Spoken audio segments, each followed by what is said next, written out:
Wow, wow, wee, wah. Here we are, Punch Drunk Nerd, another week. And we got a stack full of show for you today, I can tell you. Get out your recliner, lay back down, have yourself a nice tea, because this is going to be a long one. I can feel it, okay? Welcome back to Punch Drunk Nerd. This is a podcast where three friends, three boyos come together and say, hey, you know what? Let's bring this text chain into an actual podcast and let's start talking about nerd shit. So here we are. We are going to talk to you about nerd shit, talk to you about things that we've been interested in. So we're going to start off talking about news of the week. Then we're going to do a review on Top Gun, because we all finally saw Top Gun this week.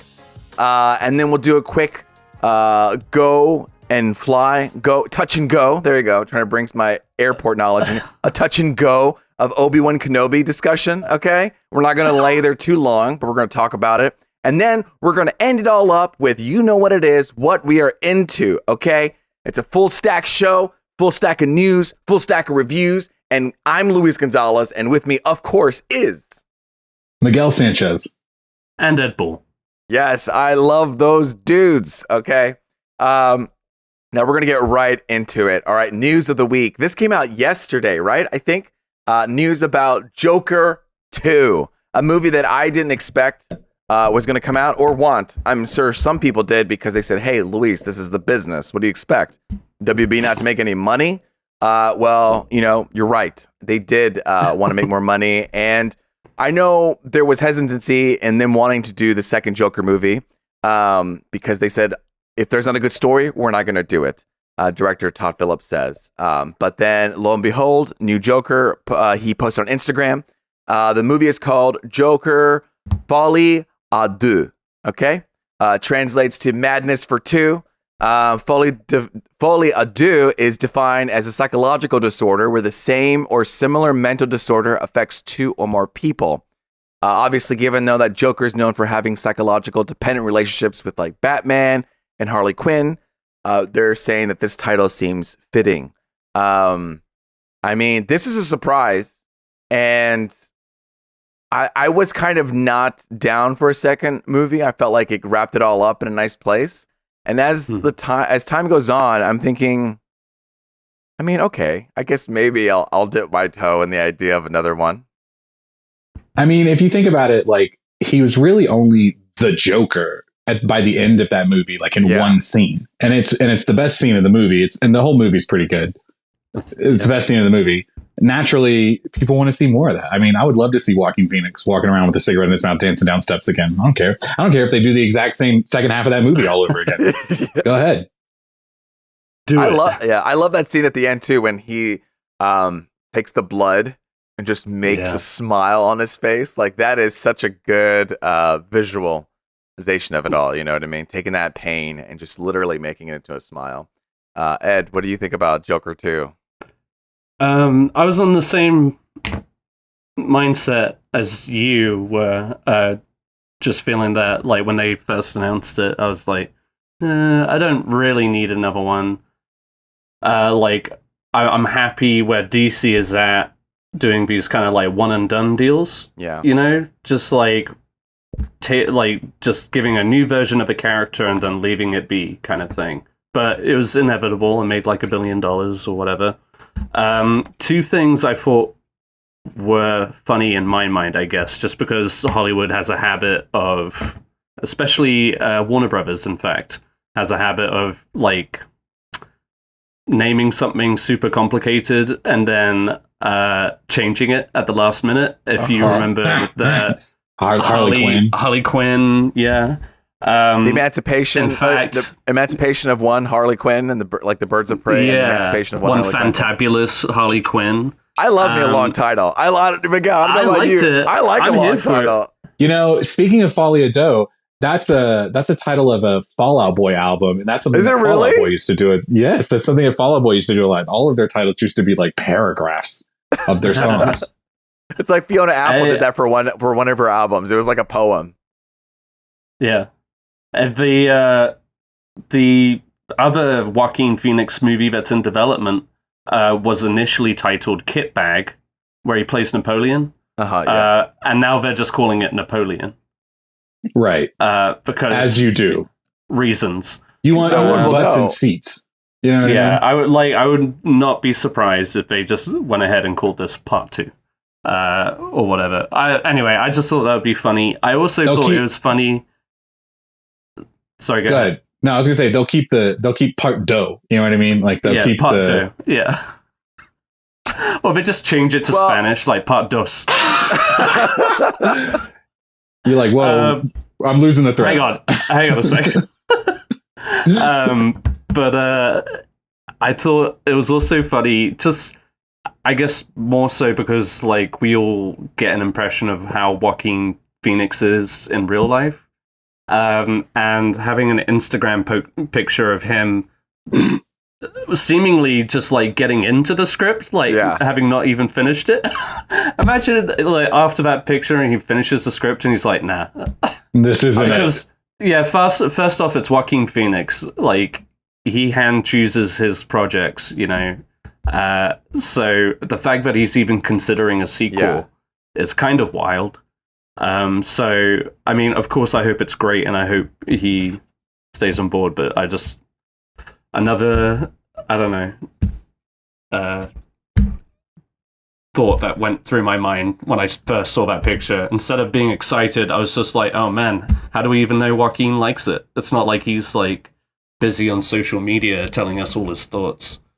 But I mean, I think if Joaquin Phoenix is reading it and if he's signed up to do it again, then I pretty much trust his judgment more than I trust the studio's judgment to do another movie. Absolutely. You know what I mean? Absolutely. Yeah. I mean, pretty wild when you think about like big name directors that have big name actors that they work in tandem together a lot because they're so successful. It's wild that Joaquin Phoenix, who is wildly successful, is like, my director, Todd Phillips. Yeah. The guy from the Hangover movies. Yeah. I mean, it's funny because what's it called? Adam McKay, who used to do Talladega Nights, is now making Academy Award winning movies with Vice and The Big Short and doing all of these, like he's doing that HBO show about the LA Lakers. It's something and Succession. Wait, what? Is he doing Succession? He's a producer on Oh shit! He's like the showrunner, right? Bro, are you watching that show, by the way? You're watching No, I'm not watching right? Succession. Bro, people tell me to. I just wasn't ready for another story about like, rich white people having drama again. I was like, I get it. You know what I mean? No, We've done it's this, tasty. but It's good. That was my feelings whenever it first started. And now I have that opinion about other shows that take the same sort of premise. Yeah. Like, I can only deal with one show full of dicks. Yeah. So for me, it is Succession, but I strongly recommend it. I will watch it when Succession 3 is on the horizon, or wait, Succession 4, right? In the season 4? Yeah, 4. When the next next season is on the horizon, I will dip my toe and I will catch up so that I can join the party with all of you. And maybe we can review it as a podcast. You know what I mean? There you go. Let's do it. Very on brand. Nerd. Very on brand. We'll do Succession, Punch Drunk Nerd, Marriage. Sponsor us, HBO. I'm going to move on to this next thing.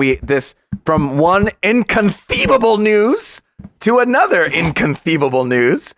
We have Apple's Worldwide Developer Conference 2022. Now, there's a lot that happened here. I don't know if you guys know what happened, but I'm just going to throw a bunch of shit to the wall. You guys can react. Our fans can listen and get some, idea of what's happening. But here we go. Okay.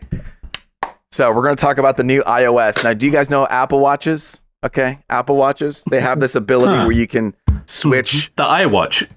The iWatch. Okay, you have this ability. If you're on YouTube or Spotify, you can see video where you can change the face of the spot of the thing. See, look, I'm swiping. Yeah. I'm swiping faces. You can basically what it is, you can change the face of your watch to a different look. Well, now the iPhone is having the same feature where you can change different styles. You can change the clock. You can change the look, the colors and all that thing. And so you can have a different one for different modes. So say you have a work mode one that has different focuses and it's going to have widgets on the front page again. So if you want to know what the temperature is at a quick glance, you want to look at your circles, you want to look at, whatever you want. It'll now be on the lock screen.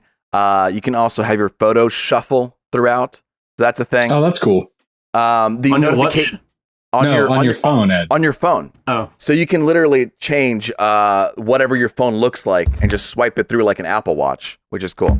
Also, notifications are being bundled up so they don't take up the whole fucking screen anymore, so that you can see your picture. They'll have it at the bottom. And live activities like an Uber ride or music or working out or scores will be at the bottom, so you don't have to keep opening up your phone. When is my lift getting here? How long is it going to get here? It's just going to live at the bottom. Or if you're a sports fanatic, you don't have to keep looking at when the sports are getting updated. It'll have a live update at the bottom. Keeping on, this is some big stuff. Messages. You will now be able to have the ability to edit any message you sent or delete. Okay. You can mark messages as unread.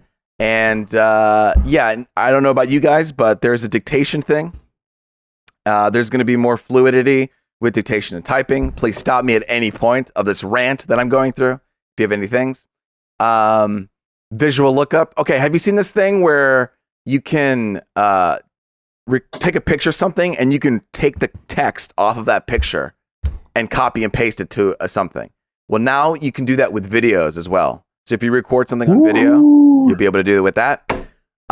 Driver's license, they're coming. That's one of those features. That's one of those features that I've actually used pretty frequently. Yeah. It's like you just copy paste. It's great.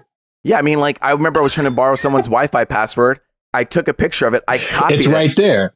Well, it's like 578H257. I don't have time. I have a bad memory. I'm not going to remember that. But if you take a photo of it, numbers. You can copy it, paste it. Baby, I'm in the internet and I'm listening to Punch Drunk Nerd.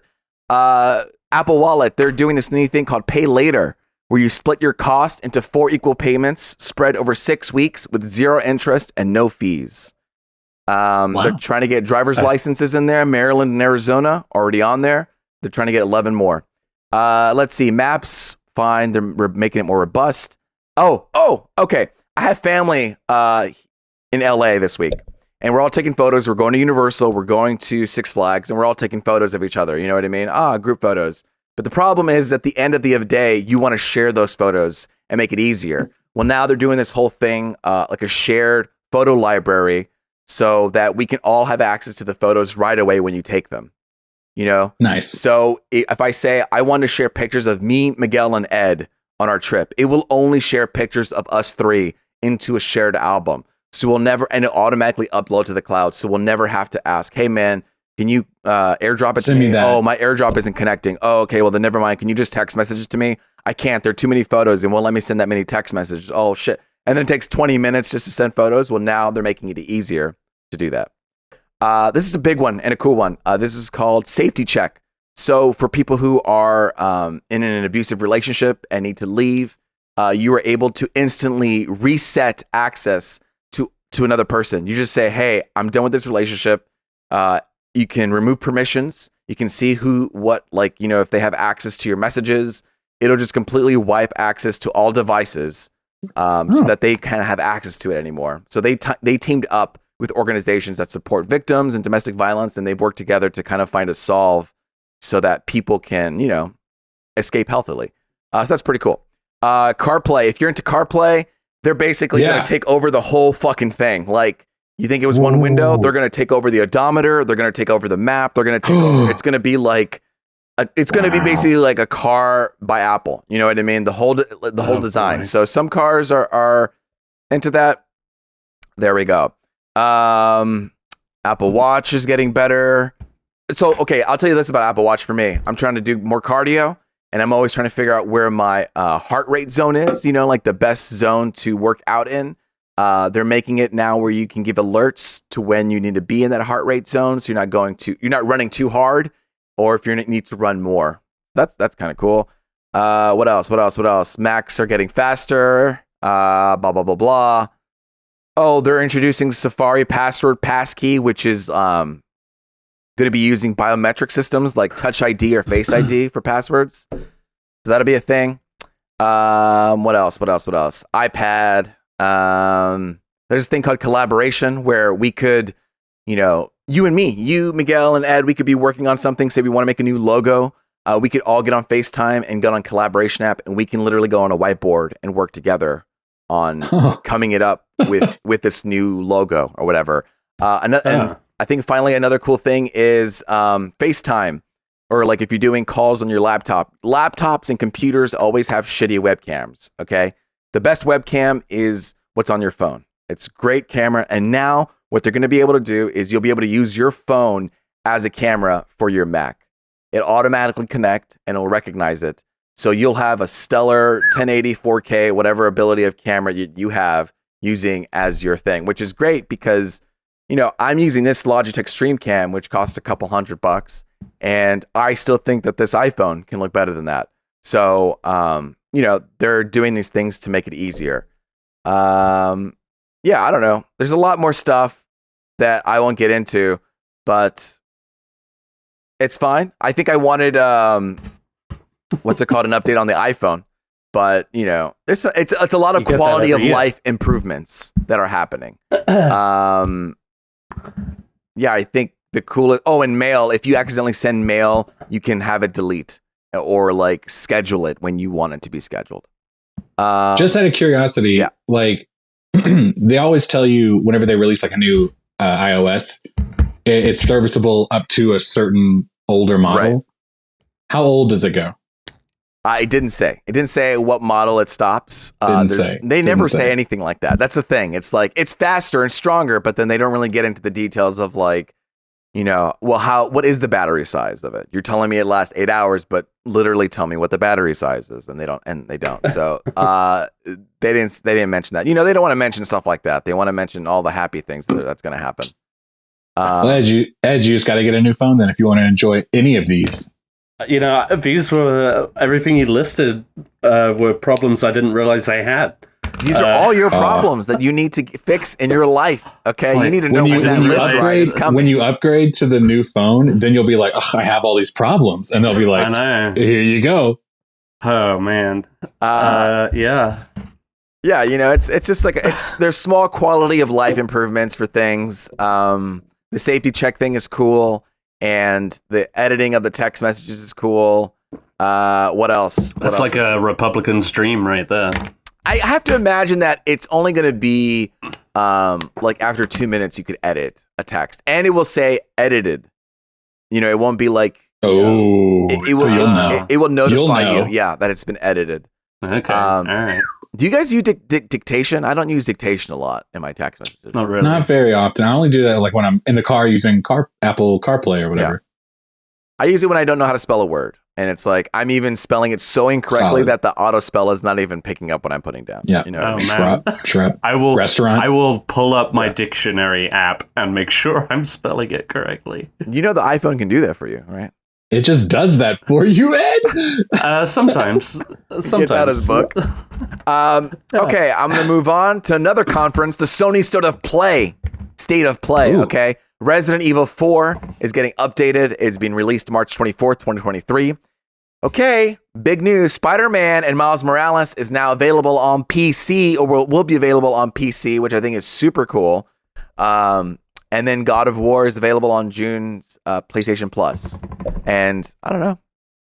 Maybe that'll give me a reason to play God of War because I hear it's really good. Bro, I don't want to go on a rant here. I'm not trying to take up too much time because I know we got a lot. You should definitely play that game. All right, okay. It's solid. The gameplay is great, but the story is phenomenal. Okay, so this is the thing. I'm trying to find my balance in my games here. I was like, well, I wanted to play Halo before I saw Halo. And I already finished Halo, and like, man, I have so much more Halo to go. But maybe I'm just gonna take a pause to the Xbox and on my Xbox Cloud account, take a pause on that subscription, start my PlayStation Plus subscription, and play God of War. Bro, and that new PlayStation Plus subscription is about to get hot. Yeah, dude, I'm already trying to get one of those. Like, they look good. I like the tiered system. I like what they offer. And yeah, dude, if you're gonna get that subscription anyway, and God of War, I keep trying to say Game of Thrones. God of War is right there. Do it. Let that be one of the first. All right. Well, you know, you convinced me. I'm gonna do it. So goodbye, Xbox. Hello, PlayStation. I'm playing God of War. There you go. All right, ladies, it's Morbin time. Morbius came back to the cinemas this past weekend because the internet's meme-filled culture of Morbius has like fueled thinking, you know, Sony into bringing Morbius back into the cinema. It returned with over 1,000 cinemas and only got $300,000. This is the most hilarious thing to ever happen, I think. In a world that sucks so bad with all the bad news you get, this is one of those just like shining spammy joys. This is hilarious.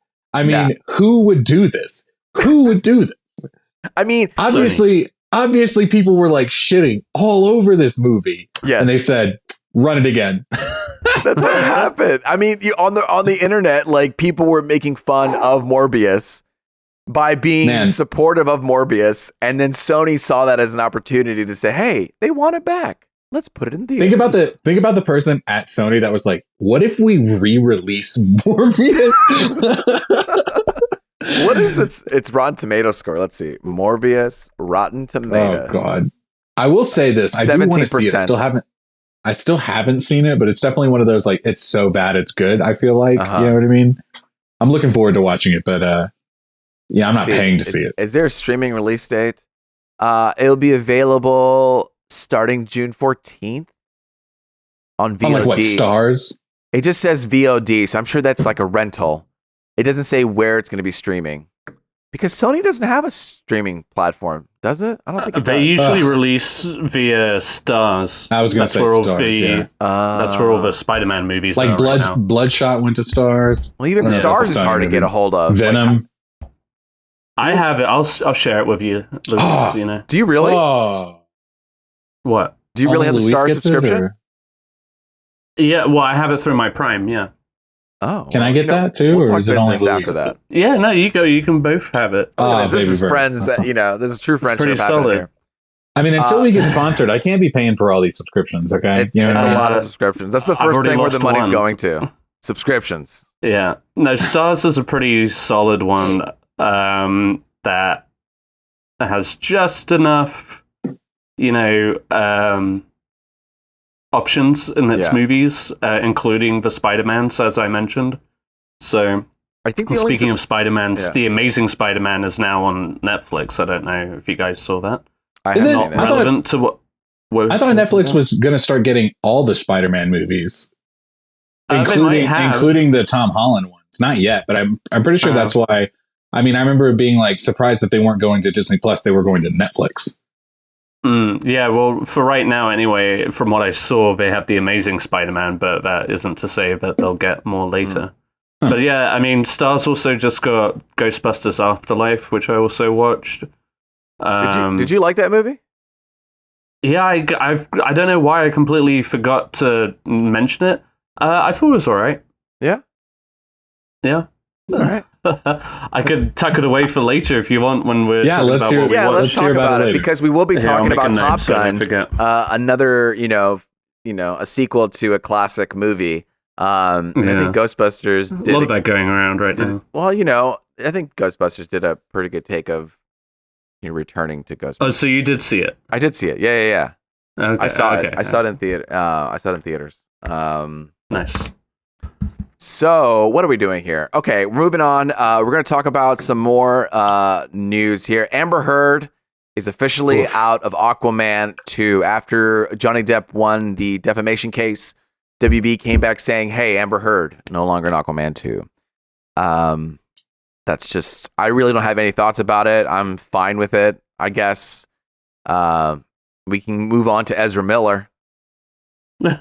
Again, here we are. This is like the fourth time we've had to talk about Ezra Miller since our podcast started. Yes, the fourth or the fifth time. But Miguel, did you text us this thing about Ezra Miller? Again, he's in trouble. I did. So again, he's in the news. Again, I'm sorry. They. That's right. I'm trying not to be rude. Yeah. But yeah, Ezra's back in the news again. Okay. Apparently this time he was grooming a child. You know what I mean? This family is saying that he's got this negative relationship with their daughter, who is now 18, but they first met when she was like 12. And one of the things I read was that they flew to like, I don't remember if it was like Vermont, I think maybe, to like Ezra Miller's house to get her. And she didn't have, and this is all what I read from the internet today. This has not been fact checked. But apparently they flew there and then she didn't have like her driver's license, her bank card, her social, or her anything. like on her. She didn't know where they were. They were. I think it was implying that like he was holding on to them. I'm sorry, Ezra was holding on to them, like abusers do. But again, I didn't like fact check any of that. But it's just, I mean, he was trending again today because, he was in the news again. He was doing something inappropriate. I'm sorry, Ezra was doing something inappropriate again. Yeah, if anything, it just proves that they are problematic, where that they continue to show up in the news in not a great light. And it's just interesting to see how WB responds to it. Every time it feels like they're getting pressured by the internet saying like, hey, are you replacing him? And they keep coming back. And they were like, we're not replacing him. And they made a strong stance of that recently. That they weren't replacing him. Well, I was going to say at the beginning when they were first, or maybe I'm thinking of Amber Heard for Aquaman. I mean, both at this point. But I think there's going to be an argument to be made that if you're going to delete Amber Heard, I mean, and the whole point of this Flash movie is to kind of like change up the timeline or whatever. Right. You know, and it's like week after week after week. And they've already postponed this movie yet again till next year. It's just like, okay, you're running out of window. If you're going to do it, you got to do it now, you know? Yeah. You can understand that clearly they're throwing so much money at the Flash already because it's kind of going for broke at this point. So you can understand their hesitance in that regard. Like, it's like, fuck, please just stop doing stuff in public or whatever. But yeah, I mean, at a certain point, you gotta wonder, like, that. I mean, it's been a very inconsistent reign of firing people here but not firing people there. You know, and it's only going to bring more trouble on them. And again, I understand it's a difficult decision when you've got the main star. And he's playing two different versions of themselves. Yes, exactly. And I mean, I needn't bring up like the Fantastic Beasts franchise, but like, I don't know. It's going to be interesting. And I mean, they still have a year, right, before it actually releases. That's what I'm saying. Yeah. And you know, I feel like Ridley Scott really like set the bar as far as switching out an actor late in your production. You know what I mean? When you did All the Money in the World and then Kevin Spacey, all that shit came out. Yeah. So, I mean, the fact that it was successful, he successfully did that. It just makes me think, okay, well, when you as a studio are running into this problem, why not just do that formula? You know what I mean? Okay, sub out. Let's get someone else. Yeah, I mean, especially because the Flash, that storyline, Flashpoint, was going to reset everything. So you could totally have a place where he gets reset or he gets replaced by another Flash or whatever. Like, there's different ways you could interpret it, good and bad, but it gives it room for him to be replaced. A couple weeks ago, they were talking about, obviously we've talked about this previously, because again, we've talked about Ezra Miller about 6 times on the podcast so far. The internet at one point was saying they really want the CW Flash, Grant Gustin, to be Flash. But there was also this big rumor a couple weeks ago that Dylan O'Brien, we talked about this, was going to maybe be, or he was maybe like on WB's wish list for a replacement. And I would be kind of here for it. I'm like, let's see it. Dylan O'Brien. Who's Dylan O'Brien again? Let's see. Okay, so he was in one of those young adult novel movies. I think it's either in Maze Runner. Maze Runner. I was going to say it's like a puzzle or something. Yeah. Okay. And I don't know. He dipped out of the scene for a little bit and he's coming back. And it just feels like, okay, give him like an A-list thing to do and see if he can do it. Well, looking at his headshot, it looks like he could maybe do it. What's his name again? Dylan O'Brien. Dylan O'Brien. Flash. Top of the morning. I was worried about pronouns a second ago, and then I immediately got racially against Irishes. Okay. Speaking of European based things, Rings of Power is master of segues right here. Rings of Power made an announcement. They said that their 5 seasons, they've already mapped out all 5 seasons. That even to the last shot of Rings of Power, they know exactly what it's going to be. I like that. You know what I mean? I like that. I like the creator knowing where it's going. You know, I don't like this whole Lost business where they, you know, kind of making the wheel as they go. 2 seasons. Yeah. Building the train tracks as the train's going. And that's a situation that scares me a lot. You know? Obviously, they're learning from Game of Thrones. They're trying to do something that Game of Thrones didn't succeed at in the end. So they really want this to work. So that makes sense. That I like the idea that the story is plotted. Do I think that like every shot, you know, or the last shot specifically, you know what I mean? I don't know. I feel like that's going to change as like public perception comes into things. Yeah. But I feel like as far as the story goes, I think a lot of directors and creators go about projects like that. Yeah. Fairly commonly. I mean, you go into, like, sometimes they just know what happens at the end. And granted, this is a show with a lot of creative hands involved. But, I mean, to Luis's point, this is a story that is 80 years old. Maybe just a little bit younger than that. And so there's a lot of material. I was talking about this last week. There's a lot of material to go through, so it's not surprising, if only reassuring, that they've got something planned for each season, and they know, like, 5 seasons feels like a good length of time. It's like what we're hoping Westworld would be. You know, if anything, maybe they'll split up that last season. You know, I don't know, but it's I mean, they know their limits. Obviously, they've poured a fuck ton of money into this, so you would need like an end game, because Amazon doesn't want like a ongoing splurge of money just for the sake of keeping a show alive. It's already spending. It's like one of the most expensive shows at least ever.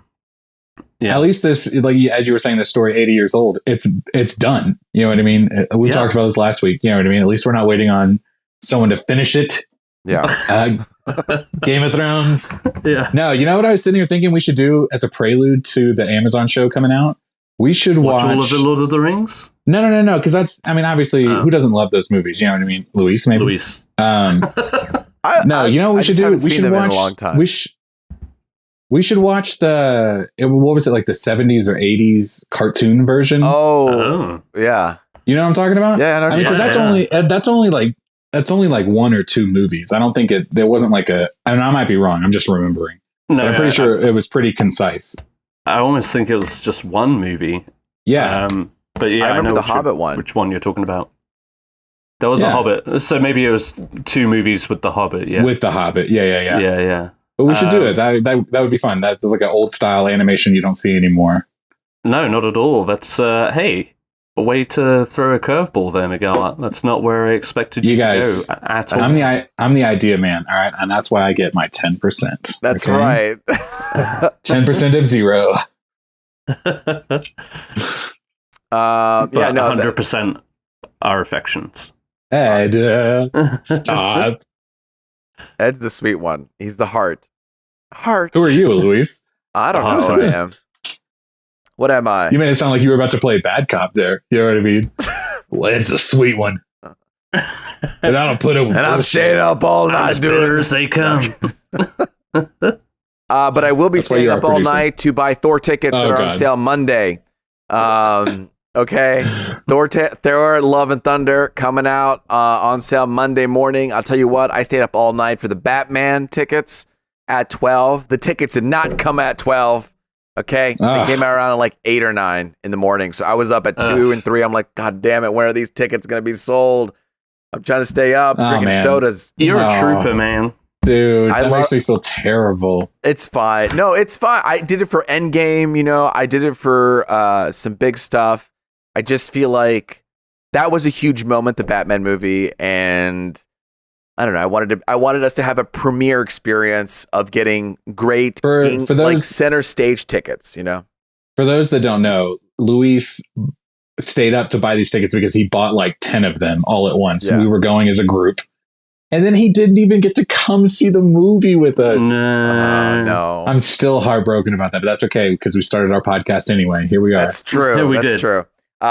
You know, because what's it called? Oh my God, I'm blanking. I can't believe it. The director wanted it to be seen in Dolby Cinema. Like that was his preferred way to watch it. Matt Reeves. Matt Reeves. Thank you. Matt Reeves. He wanted to watch Dolby, and I said, we got to watch it his way in the middle, get all of us together at the very first screening. And so I may do that for Thor as well. We'll see. But tickets are on sale Monday if you want to grab them. I know AMC has difficulty, like when you try to get it right away, where the servers get blocked. And even when you get on there, you are in a queue waiting. So you have to wait. Yeah. You're struggling just to get into the queue. And then once you're in the queue, you're waiting like 30 minutes or 40 minutes. I remember I had like 5 tabs open. You would think, Luis, you pay for this subscription service, right? Like the A-listers or whatever. Yeah, I mean, people complain. People went off. You should be in there first. I know. Absolutely. That's what we're saying. People are like, I'm paying for A-list. We should have like somehow immediate access to this thing. But people went to Fandango. They went to other places to buy the tickets, and they were able to get them quicker that way than outside of AMC. So I don't know if they've learned their lesson. I'm curious to see how this AMC drama goes down again. And I also don't know how people snag those good tickets so quickly. Like, who are you? I would like to do a documentary on those people. It's like, a bot. How did you a bot? Help me with I want to get a bot set up. You know, who do we know? Bro, that's what I was thinking about that personally. When I was trying to get a PlayStation 5 last year, that was one of the things I was thinking about doing. I was like, well, fuck, I guess I got to play the game. You know what I mean? Let me get one of these robots out there to get me just one. I'm not trying to get 1,000 of them. I know. I just want one. Jesus. Anyway, fuck bots, and get your tickets on Monday. We're moving on to our coming up section, specifically trailers. There's a new trailer for Prey, the Predator prequel that's coming out August 5th on Hulu. We got to get a closer look. The first teaser was just like 10 seconds of someone doing something.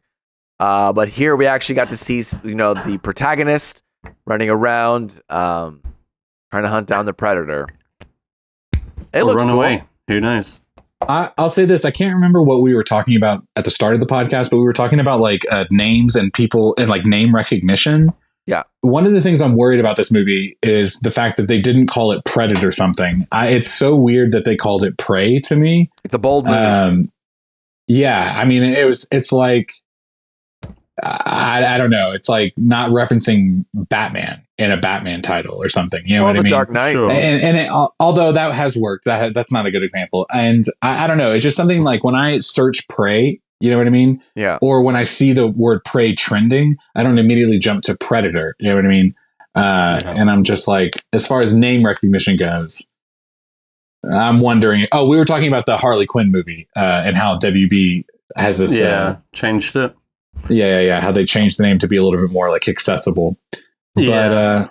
But I don't know. But that nitpicky, boring comment to say, the movie looks pretty good. This trailer looks pretty good. I was sitting there on the Chick-fil-A line the other day watching it on my phone, and I was like, damn, for a Hulu movie, you know what I mean? Yeah. I thought this movie was going to suck. You know what I mean? Going straight to streaming.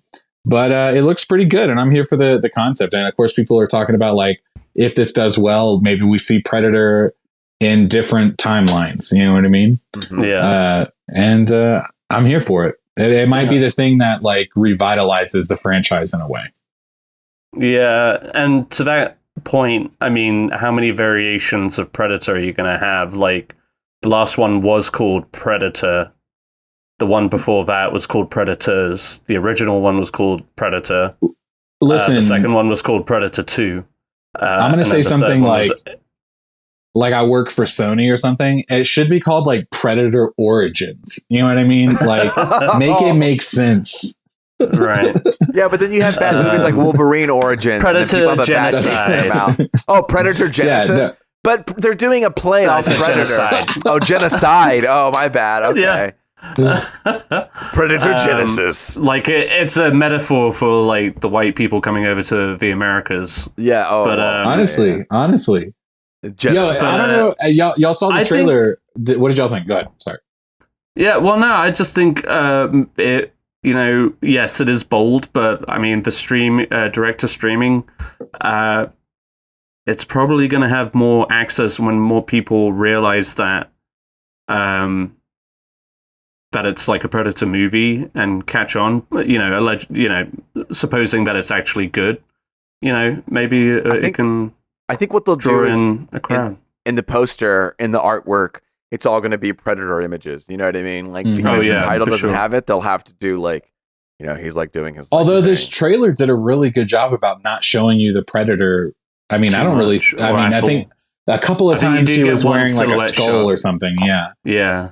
Yeah. But yeah, and it's fairly low budget, so I guess like in comparison to Predator movies before, maybe this isn't like such a big risk. And I saw that they said that they're going to have like a dubbed version for, I want to say the Comanche version. Oh, really? That's kind of cool. Which is cool. So, I mean, I guess direct-to-streaming has those opportunities, especially with a movie like this that's maybe like a little left field for a well-known franchise. But then if it does turn out to be good, then it's going to be that unique one that they're not going to fuck up the title of. They get to refer to it as Prey, and it will have its own identity as opposed to all of these other ones that are variations of the original. I have two really quick thoughts, and Ed, you made me think of the second one, but personally, I think that this movie would probably do better on Netflix. I don't know why, but I just don't associate like Hulu. Like I no longer have like a Hulu premium. I think that's probably what it is. Like I now have to sit through commercials, so I'm not even trying to watch this. You know what I mean? I'm not even trying to watch this movie with commercials halfway through. This movie isn't going to have. No, they don't have movies with commercials in Hulu, do they? Like interrupting the movie. I don't know. It's like an original. I have the free one. I have the free one. I don't know. You know what I'm saying? I got it through the Disney Plus subscription. Like I'm like this with the Hulu now. But no, Ed, you just said something that made me think. My second thought would be, I would totally love to see this movie in theaters where there was not a Comanche version, but the whole movie was, you know what I mean, in Comanche or whatever. Like cool. What a bold choice, you know what I mean, creatively for a movie that you wouldn't expect it, like Predator. You know what I mean? Yeah. I get why they don't want to spend a whole bunch of money. They don't want to throw it in theaters, this and that. But I don't know. That would have been a bold choice. Who knows? If it's successful, maybe it'll see the light of day.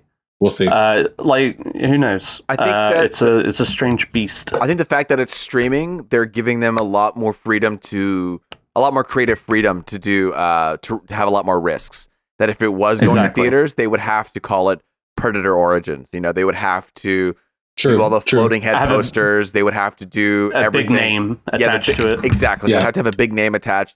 And I think since it's like, hey, I'm fun, however it got to Hulu, I think it gives them the ability to have more creative, and hopefully that will make this movie a good movie. And you've seen 10 Cloverfield Lane, which I have. I enjoyed it. It's the same guy who directed that one. Will be directing this one.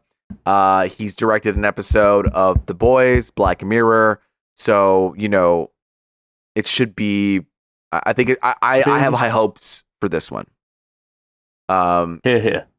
Here. So that's going to come out, let's see, August 5th. When's August 5th? August 5th, the date. It's in August. It's in August, and it's on a Friday. But shout out to Friday, but also I want to shout out to Wednesday. I want to shout out to Wednesday, specifically the Netflix series Wednesday, that's coming out in 2022.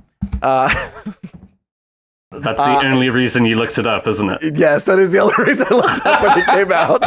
I wanted to find a fun segue into Wednesday. It's coming out. It's being produced by Tim Burton, and they had a small teaser where you got to see the main actor who's playing Wednesday. I think her name is Jenna Ortega. I will find out right now with the work of the internet, where she comes out and you kind of get a look and a vibe. That's basically what it's giving you. Look and a vibe. That's cool. It's Jenna Ortega, Catherine Zeta-Jones, Ricky Lindholm, Kristen Ricci, and theme music composer Danny Elfman. I don't know. I'm trying to see who's directing this. I gotta say, this is like one of the first times I've been excited for another Tim Burton project in quite some time. Like, I would say a decade at least. It is pretty on brand. It's on brand, but maybe that's like a good thing. Like, it's something that won't feel like out of place. Like, Tim Burton is just doing his thing, kind of thing. He's not like glossing up for Disney or whatever. And I don't know if he's directing it, but I think he's producing it. You know what I mean? So Right. he definitely Like, has a strong.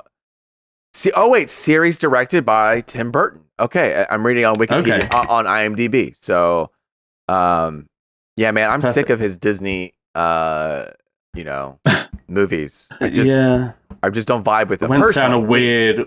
No, yeah, they suck. But yeah, no, I mean, they serve I like their the purpose. Addams Family movies. The cast sounds exciting, like Catherine Zeta-Jones. When was the last time you saw Catherine Zeta-Jones? You know what I mean? Catherine Zeta-Jones. She leaps between lasers. She's Morticia Addams. Anyway, she did not leap through. Are you talking about Ocean's 12? No, guys. That's a reference to Workaholics, number one. Number two, that's a reference to the movie with Sean Connery, Entrapment. Whoa. No. You don't know what I'm talking about? But Catherine Zeta-Jones... He trains her to leap between lasers. Oh. And that's the song. No. Do you guys watch Workaholics? No, it's been a minute. No, I mean, it's been a long time. Okay. They have a sleepover at the office, and Adam has a song about Catherine Zeta-Jones that's in reference to that movie. And anytime I think of her, that's what I think of. That's a deep cut. I'm going to send you the scene. Anyway, Miguel, I cut you off. I'm sorry. No, I was going to say Catherine Zeta-Jones, she was in Ocean's 12, and in Ocean's 12, the bad guy does a through the laser thing. So I thought that's what you were referring to. But also, and I'm going to say this, if you like Workaholics, you asshole, I'm going to say it again, you should totally watch Silicon Valley. You should watch Silicon Valley. Yeah. 100%. Isn't everybody in Silicon Valley smart? Like intelligent? Ed, I'm not going to argue or debate with you about this. You should just do it, okay? Okay. Done. Sorry, Luis, take it away. Yeah, go ahead.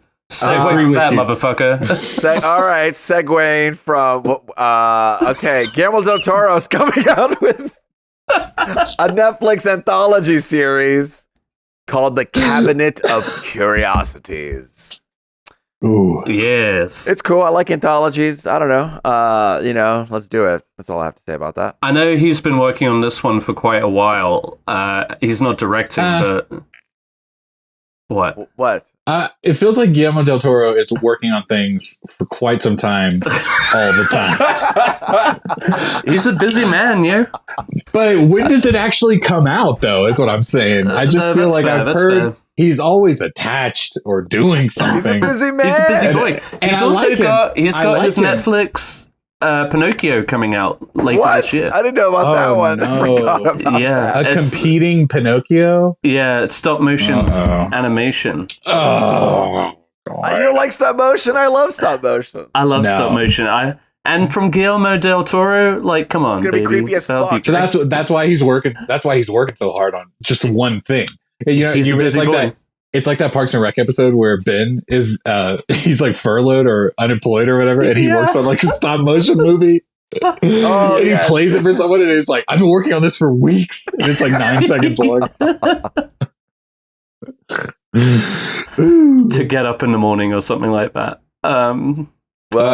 Yeah, I mean, I'm excited for it, I guess. Well, you know what it's going to be? I'm going to see the first episode, and then that's going to decide if I keep watching the next. Sure.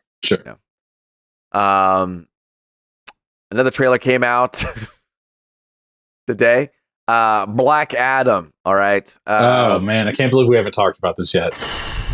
All right. I mean, look, a lot of this stuff, honestly, let's just wait and see. I don't know. I'm exhausted. I don't know. It's what I was telling Kristen earlier was, first off, I watched it with Kristen and she was like, is this a Marvel movie? Which I think, high five DC, you've done something. You know what I mean? You've made someone think, oh, this is quality. You know? Yeah. And shout out. But my biggest criticism, which is I guess not that big, is just The Rock definitely seems fitting for a superhero movie. It's okay, yes. Thanks, Ed. I just got the text. The Rock definitely, he's strong, he's muscly, he fills out the suit. They were talking about how it's a skin tight suit for once, you know what I mean? Those are his real muscles or whatever, and you get it. But to me, it just seems like The Rock saying lines in a movie again, you know? Yeah. As much as he's talked it up, you know what I mean? I did not I did not get the sense that it was like, oh, this is going to be, a real meaty role for The Rock. It just kind of feels like another one of those. He gets to put on another costume. I was saying to Kristen, I wish they would have given him pointy ears or changed his face a little bit with he looks too much like The Rock. It's just The Rock in a suit. And I mean, don't get me wrong. I understand The Rock makes money. He puts out these great. He puts out these movies that are that's what I'm trying to say. He's very successful. You know what I mean? But I just kind of wish with the fact that he got cast as Black Adam. I feel 8 years ago. It feels like at this point, Feels like it. Yeah. I was kind of hoping for something just a little bit more with a little bit more zhuzh, Yeah, it was a very bland trailer. For sure. I just did not feel invested or interested in what was happening at all. Yeah, I think I like superhero stuff. I'll watch it because of that, but it didn't get me oh, fuck, I gotta watch this movie. Yeah. You know what I mean? But he made a... What's up? Oh, no, go ahead. Sorry. I think the interesting story here is how committed The Rock is to Black Adam. I read an Instagram post about he's I'm here for DC for a lifetime or something like that. He is ready to commit to this character, and that's what's interesting to me. That's the point of interest of this whole thing. It's not the trailer, but just his dedication to this character. What is that going to look like? I know he framed Jungle Cruise, and that was a movie. It was a movie. And exists. How is Black Adam gonna lay out? He just seems so enthused about it. I just felt and this may have just been the cut of the trailer or whatever, but I just felt every beat that they hit was, you know what I mean? Yes, it's a very specific Black Adam superhero movie, but all the beats were something that I feel I've seen The Rock do 100 times already. Yeah. And I just wanted something to Luis's comment about him being so passionate about this character. I would have liked it to have been something to feel different than The Rock. Yeah. Step out of his comfort zone a little bit. But maybe that's just what The Rock is, you know what I mean? I know. He's a rock in a hard place. Is that the way I want to smack you right now for saying that. Oh my god. But he's Arnold Schwarzenegger in the sense that he doesn't have a whole lot of range, but he's good at a certain thing, and he's got silly shit, he's got decent shit. Is it ever great? Rarely, but occasionally. As far as DC movies go, you know what I mean? As of late, this is one of the ones that I'm okay, I could see this movie. You know what I mean? Yeah. Because again, it's The Rock makes money. He's successful for a reason. There's got to be something in this movie that's at least enjoyable. The thing about this movie is that they're pushing is that I'm a hero that kills people. You know what I mean? That's his angle. So yeah, that's another thing. I mean, Miguel, you said it just seems to be treading on a lot of similar territory, not just for The Rock, but also for superhero movies. And I rolled my eyes pretty hard when they're hype throughout the whole trailer. They're hyping up how dark and brutal he is and how he kills, and then whatever character drops the line you gotta decide if you're gonna be the hero or the bad guy. And I was well, fuck me. Oh man. Okay. You couldn't be more on the nose in the obvious trailer itself. Yeah. Mm-hmm. It's okay, we're gonna see what the arc is here. If it's on the nose, I will say this, then it's gonna be on the nose throughout. I'm more excited to see, and I'm very generously using that phrase. I'm more excited to see this movie, Black Adam, than I am, for example, Jurassic World that's about to come out, the new Jurassic World movie. I would say what that, I mean? yes, I would agree movies. If you had to compare The Rock and the example of this one franchise, Jurassic Park, it's they're both billion-dollar franchises now. People, they put butts in seats because dinosaurs or whatever. Yeah. But it's at least The Rock, it's okay. He has a good handle on. He knows when a script is not going to go his way. You know what I mean? Yeah. No, I'm sorry. I'm just 3 whiskeys in, and I had to talk a little shit about Jurassic World Dominion. No, that's There you good. go. That's a good comparison. I would watch Black Adam over Jurassic thing with dinosaurs and all that stuff.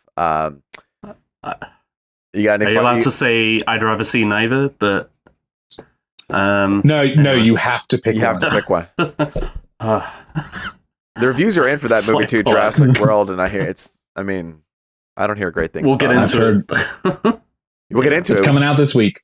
Are we Oh watching yeah, that? they were having like a special showing at the theater last night when I went to go see Maverick. Same. In the screen next to me, they were doing like a early screening. Mm-hmm. Did you hear it? No, but they had like a security guard outside, shit like Fuck that. off. A lot of people Yeah. wearing Jurassic Park shirts. You know what I mean? Yes, Yeah. yes. Incidentally, I wore mine, but not because I was there. I don't have a Top Gun shirt. What can I say? It was clean. Yeah. It was clean. It was comfy. I was there. I had a box of raisins in my pocket. I was ready. Oh, You had a box of raisins in your pocket, so your pants are just like had this square shape in them. Certainly did. I even took my like bottle of water. Like nobody stopped me. And shout out to anybody who is a regular attendee at a Regal Theater. Tuesdays tickets are $6. bro, you put me onto that shit because now I'm like, oh, okay, we record on Wednesdays. I would love to Yeah. go see a $6 movie on Tuesdays. Honestly, had this I is why I been aware did of that? Wednesdays as a recording session, because if any day on Tuesday, and not because I knew about the price. You know but well, no, I didn't Oh. know about the discounts, but I thought like, if we're ever in a pinch, we can always watch a movie Yeah. on Tuesday. But A quick Like- Tuesday movie. yeah, man. and what I learned too, because I watched Top Gun on Tuesday, and it was a discount as well on Tuesday. I don't Yeah. know if it's as good of a discount as Regal, but Yeah. Sure. when you said $6, I was like, damn, that's really good. Dude, you I mean, can't that's beat not that bad, shit. right? And That's a like, really good you don't have to price. subscribe for that. You just get it. Yeah. I mean, hell yeah, dude. I'm all about that now. Yeah. There's a No, Regal right down the road. I'm going. Dude. Perfect. $6 Tuesdays. Yes. Yeah, Yeah, like you were saying, like if we're in a pinch or if there's a movie you want to see that you could just slide in after the kids go to bed, like I did last night, perfect. like a movie that you want to take the kids to is Disney's new movie Strange World, coming out November 23rd, 2022. I'm just gonna say that that's a Disney movie coming out, and there's a trailer, so check it out. Also, Okay. speeding through this, I found this trailer called Brian and Charles. It's coming out June 17th. It's a British comedy film directed by Jim Archer. It's a feature debut. It's about a man who makes a robot friend, and Oh. it looks, like an indie quirky movie. I think it won some award at some festival. It's one of those movies, but it piqued my interest, and I want to see it. Ed, I know you saw the trailer, No. right? Yeah, I saw the trailer a while back. I feel like anyway. But yeah, no, it looked good. I'm here for it. It looked like a fun, sweet kind of indie movie. For some reason, it brought to mind that movie Lars and the Real Girl. Yeah, exactly. I thought Oh, about that too. totally. Yeah, it was like this zany kind of weird guy who makes a very weird looking robot. It has the body of like a what's it called? It's a square big body, like laundry. What's it called? Yeah. Washer. It's like a laundry washer body. It's huge. Like a stacked one. Uh-huh. Yeah.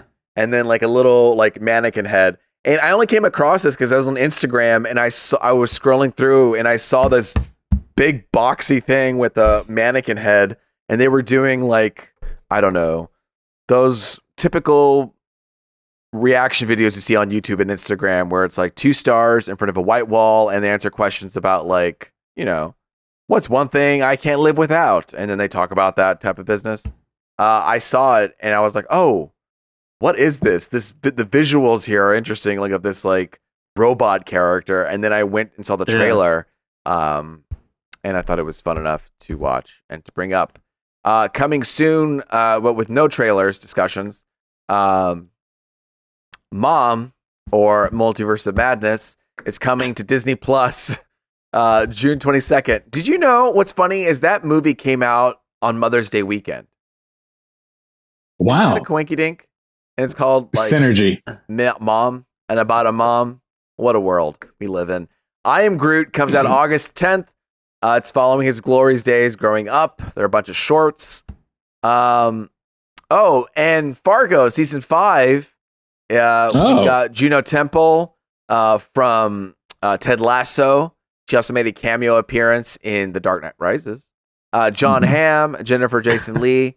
I watched, I think, the first season of Fargo and then the second, and then I really like the show. I don't know why I haven't kept up. It's just one of those shows that slipped through the crack.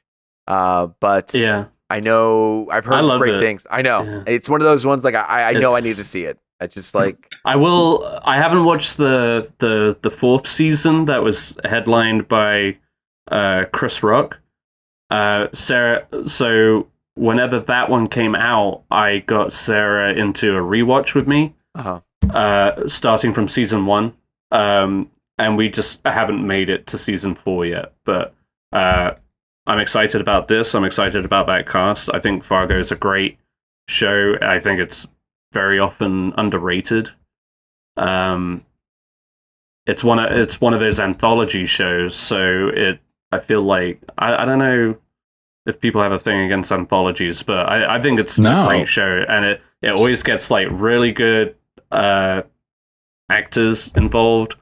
And like season 3 probably wasn't as good as the first 2, but it was still like really solid, I thought. So I just think it's wild. Excited. I think it's wild that Fargo is only in season 5, but Ed and I, we used to do a podcast years ago, and that was like 2014, 2013 or whatever, and we were watching Fargo season 1 all the way back then. You know what I mean? Yeah. And it's incredible that here we are today and we're still talking about Fargo. It takes its time. I mean, between seasons, there's usually a big gap at least. Probably. Yeah. COVID also. But yeah, so, I'm glad it's still going. Good wouldn't have TV. thought, Shout out to good you TV, like we always want to bring it to the forefront. Take your time.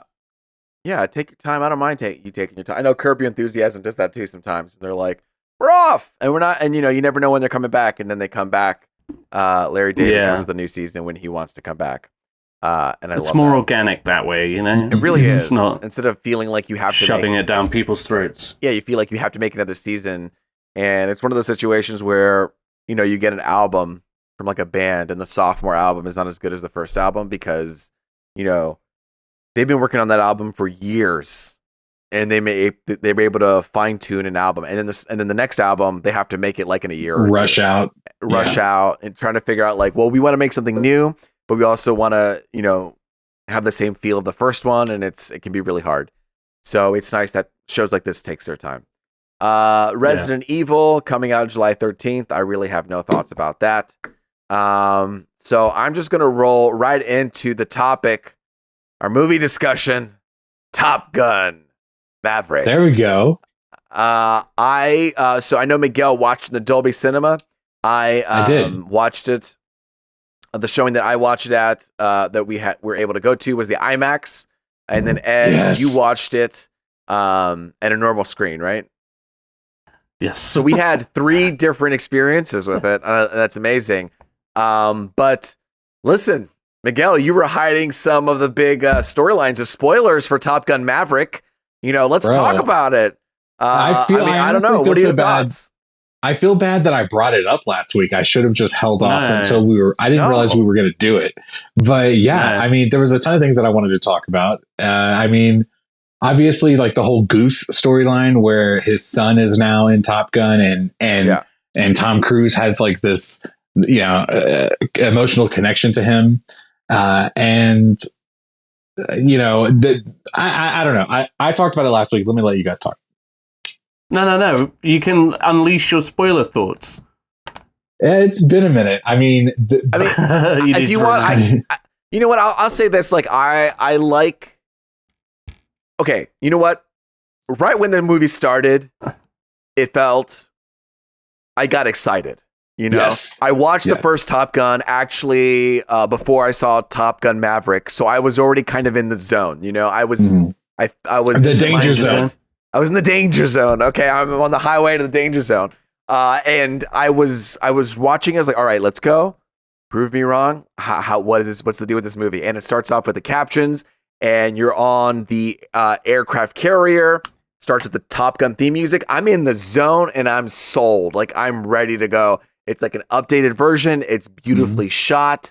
And then it kicks like, this is the thing I hate sometimes is when we do updated versions of older IPs is that they don't do the same music. They like change it up or they do some weird awkward tweaks and it doesn't sound as good. And then, they have somebody else doing the cover, but no, this is Kenny Loggins' Danger Zone, the original theme song of Top Gun. For me, it just locked me in and I was fine. Bro. And it didn't play it too hard. I loved the homage to it. It was all updated F-18 planes. It looks beautiful. And I think there's a lot of beautiful shots throughout this whole thing. I like that nothing was really... Sure, it still had that blockbuster element, but it wasn't too heavy-handed with it, Of course, you want to have those cool shots of like people sitting on their cars with the sunset in the background and doing all these cool things. I would almost say that it was heavy-handed, but in a way that like they understood how much to give at any moment. You know what I mean? Yeah. They didn't dole it out like bump, bump, bump, bump. They kind of exactly. Yeah, exactly. The pacing. Tom Cruise has been making movies for like 40 years. He was just like, what if we make a movie kind of like when I was younger? Yeah. And they kind of captured that vibe, but then we're able to like make it fresh, make it exciting, make you nostalgic for an old time, but also appreciate where you're at. Yeah. It was a great way to do this, like a sequel. You know what I mean? Where they didn't hit you over the top with these like blockbuster homage moments, and they were able to kind of do them in a different way. And I think two big things. One, the flights and the way they shot everything really carried and helped with the story, because you got to feel the intensity of it all. And also because that's what really happened. Like, those actors were in the plane, feeling the G-force. And it was an emotional story too, about how, and a cathartic story about how Tom Cruise's character Maverick had to deal with Goose's death still.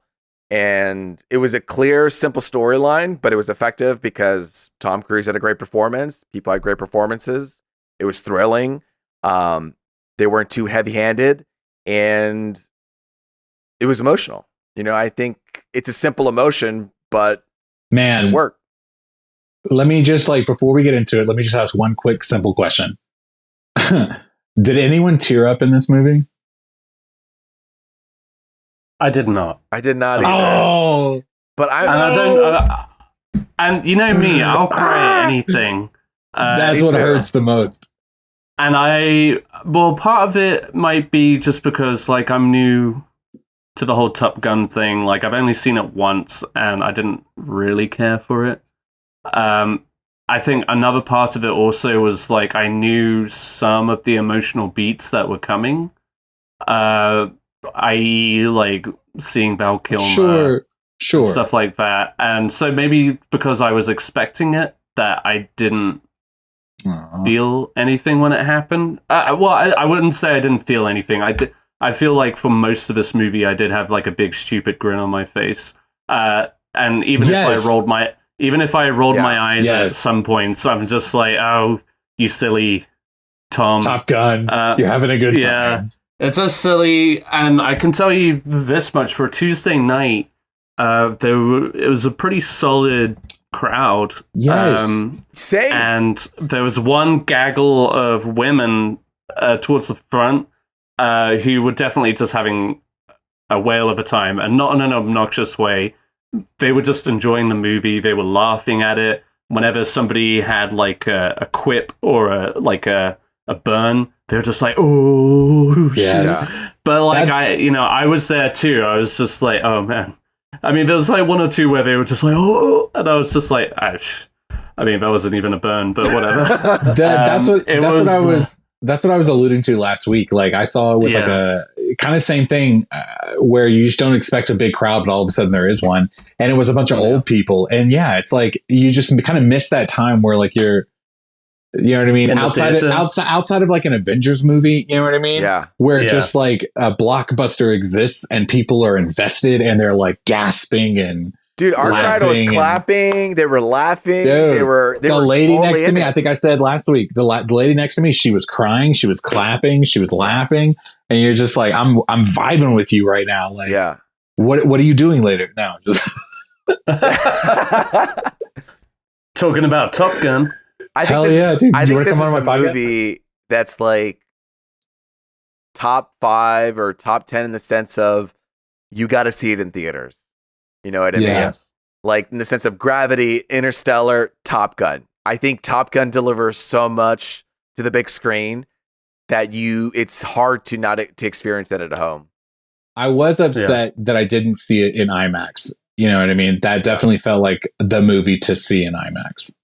So there were moments in IMAX. Yeah, how was it in IMAX? There were moments in IMAX where the dialogue scenes and the back and forth were 16:9 widescreen, and then it would switch into IMAX. But the transition of it wasn't terrible. Like I know Transformers did it, and they're switching from IMAX to 16:9 like nonsensically.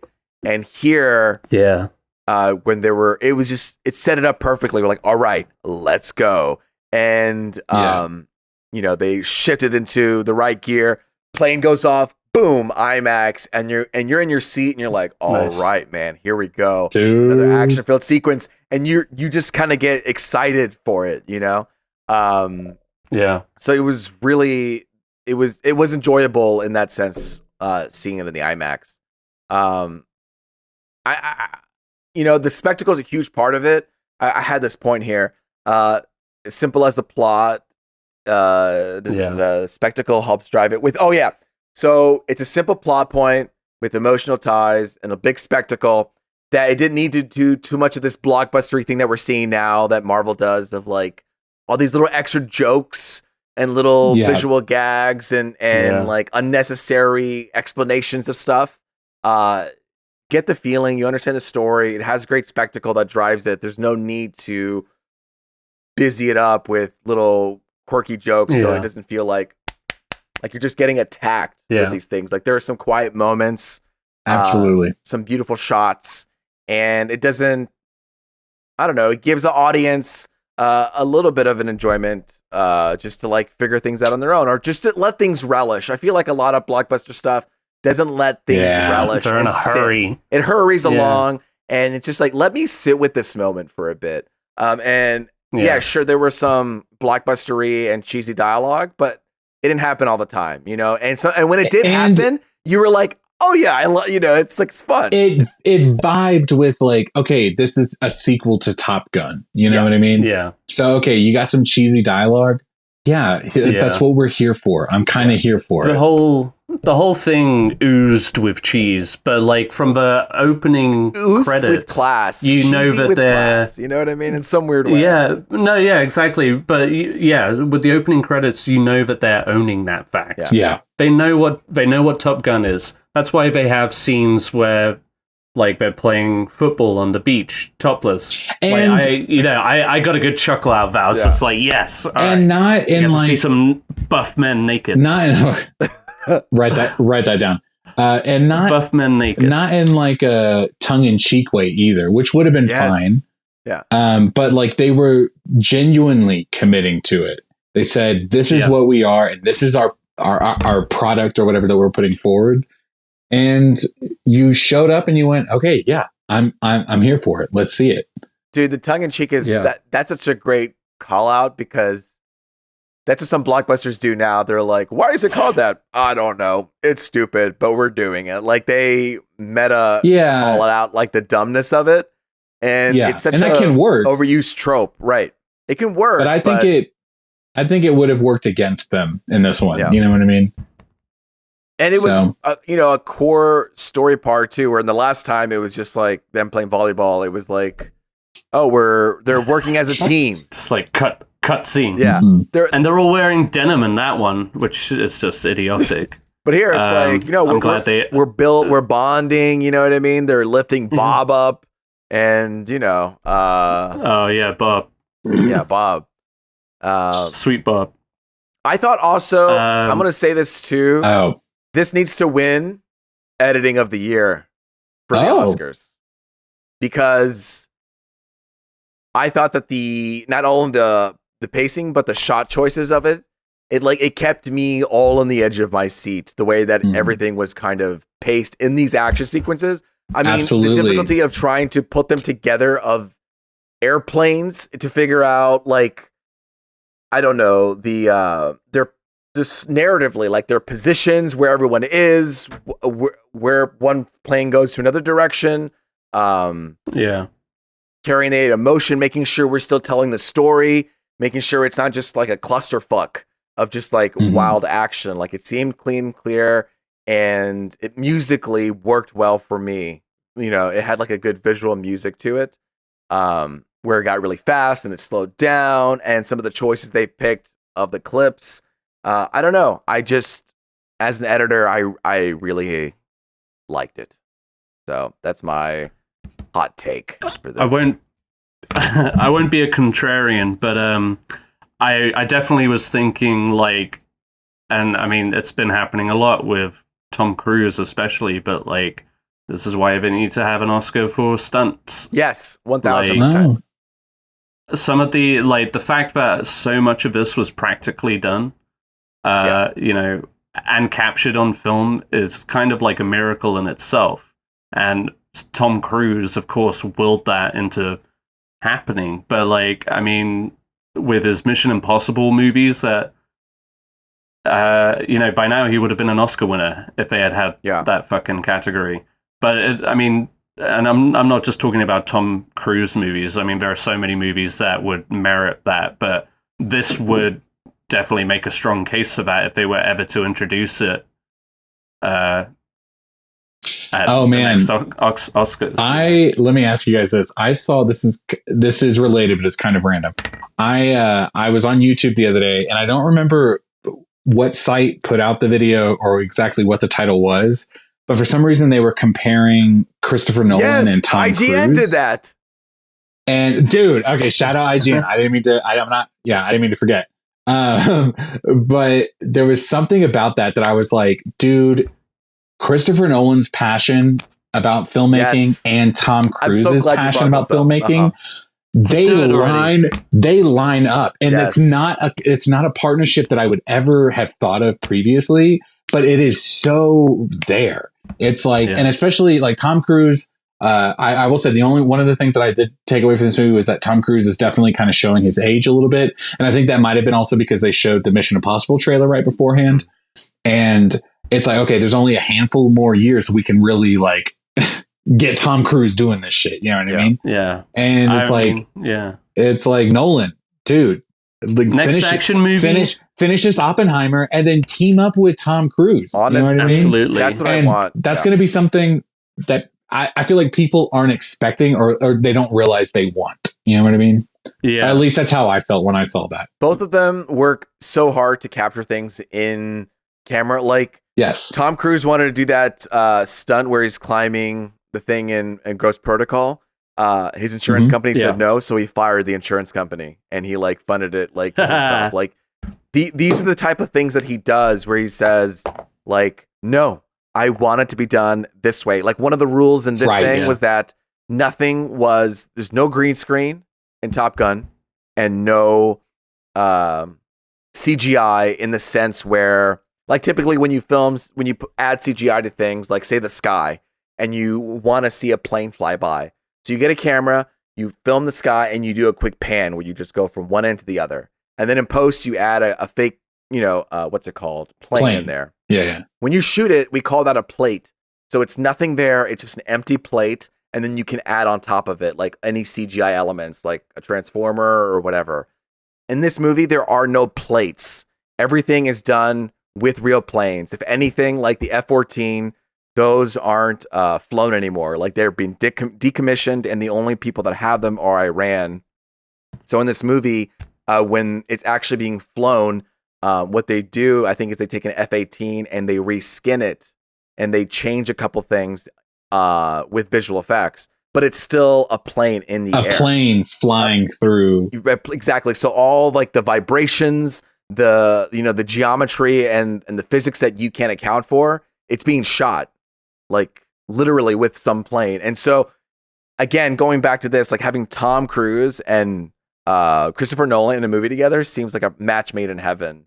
And it's a movie that, like, the dedication that Christopher Nolan went in making that hallway scene to the airplane scene in Dark Knight Rises. You know, like he's like, both of these people are committed to show off the magic of movie making, and that does so much. I mean, that is why so many people are loving this movie. Is you can feel the G-force, you could feel the tension of the movie, and that's part of the movie experience. That's part of the storytelling, you know. And it just like it made me.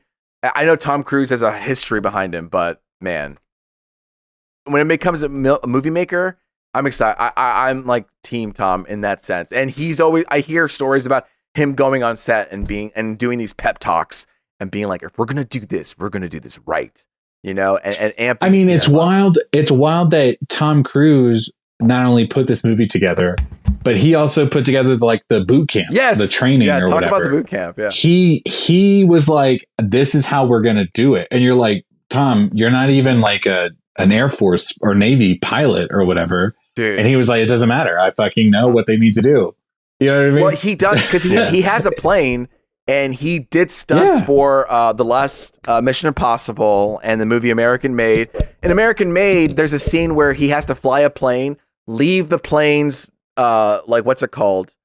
Driving stick or whatever, drop off quote unquote drugs out of the plane, and then go back and fly the plane. And he literally did that. You know what I mean? Like he does these things. And the reason why they did the boot camp was sorry, after I watched the movie, I watched like hours of how they made this movie. And so I'm like, I'm like, there's so many cool things about it. The reason why they did the boot camp was because in the first Top Gun, they filmed him in the plane, but no one looked good because they were all throwing up or they just couldn't handle acting and that stuff.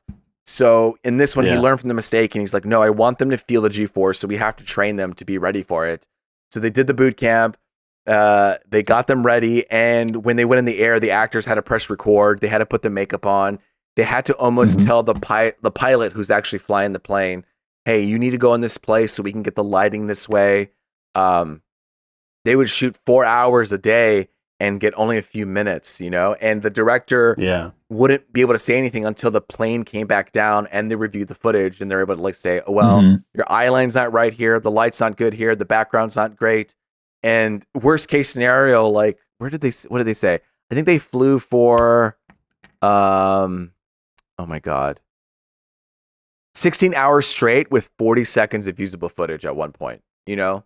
Like, I believe that. The amount of commitment that they go into getting like all of this stuff where, I don't know, it's just crazy. You can see it reminds me of Apollo 13 with Tom Hanks, that movie, you know what I mean? All the way back in the 90s.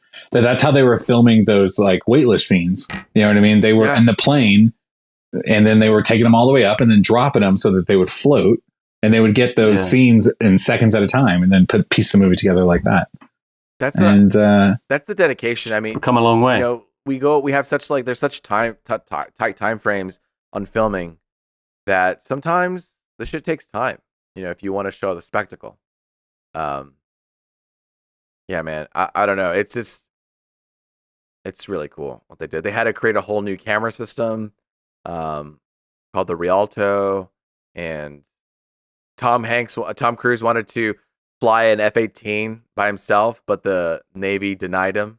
They're like, nah, man, that seems like something that we were like almost there. We almost got that. You know what I mean? But he is like, the only actor to deploy a plane off of an aircraft carrier, and fly it out and landing it. And you can see it in the plane when he literally comes off the ship.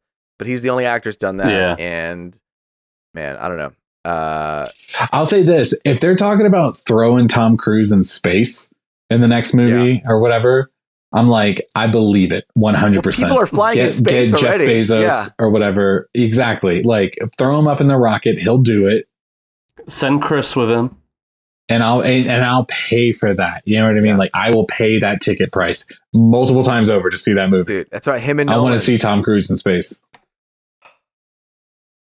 That would be so exciting, and it would be so great. Again, I know I'm a Marvel, fanatic, but if Tom Cruise was able to do a Marvel movie and to ground it again, because there's so much CGI happening right now, to do like a Falcon, like a Captain America, the new Captain America, like the Falcon Captain America, if he was able to do one of those, bro, that's directed by Tom Cruise and he's in it and he's like a bad guy or something, like, dude, bro, Tom Cruise is eventually going to be too old to be on screen. Let him absolutely start directing movies, because like clearly he has a passion for the craft of movie making.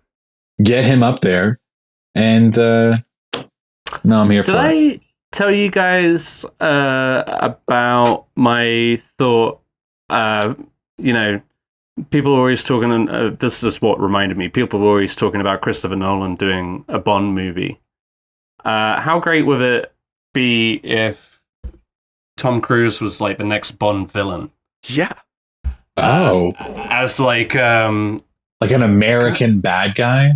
Yeah, but like a, good-looking, fit, kind of, place him as like a multi-millionaire bad guy as like a metaphor for the whatever. But like, I was thinking about that the other day, and just I love Tom Cruise as like a villain role. And it's been a while since like he's done these really great action movies, but it's been a while since he's actually like sunk his teeth in dramatically into something. So I think, and he can do it. He's just chosen to turn these stunt movies into like an art form, and he's done so brilliantly. And I'm not complaining about that, but bring that to Bond, like into the mix with Bond, with stunts, and like mano a mano, instead of just like the intensity that he has, who just points a finger. Yeah, like he could be great as a villain. Yes. I mean, and I'm sitting here thinking like it could be like, oh man, I'm losing my train of thought. But like him coming back, and if he came and did like the villain in a Bond movie, and the way he like has this this passion of like I was saying earlier about how Top Gun, the sequel, was like a 80s sequel, and you felt like that vibe, but it like worked. You know what I mean? He could find that like that old style Bond vibe, but make it work for the modern day. You know what I mean? Totally. He could pilot the new Bond vibes. You know what I mean? Like where this Bond was like a really modern version of like Bond. Let's go back to the classic Bond, but classic but like modern. A blockbuster. You know what I mean? Yes. That would be sick.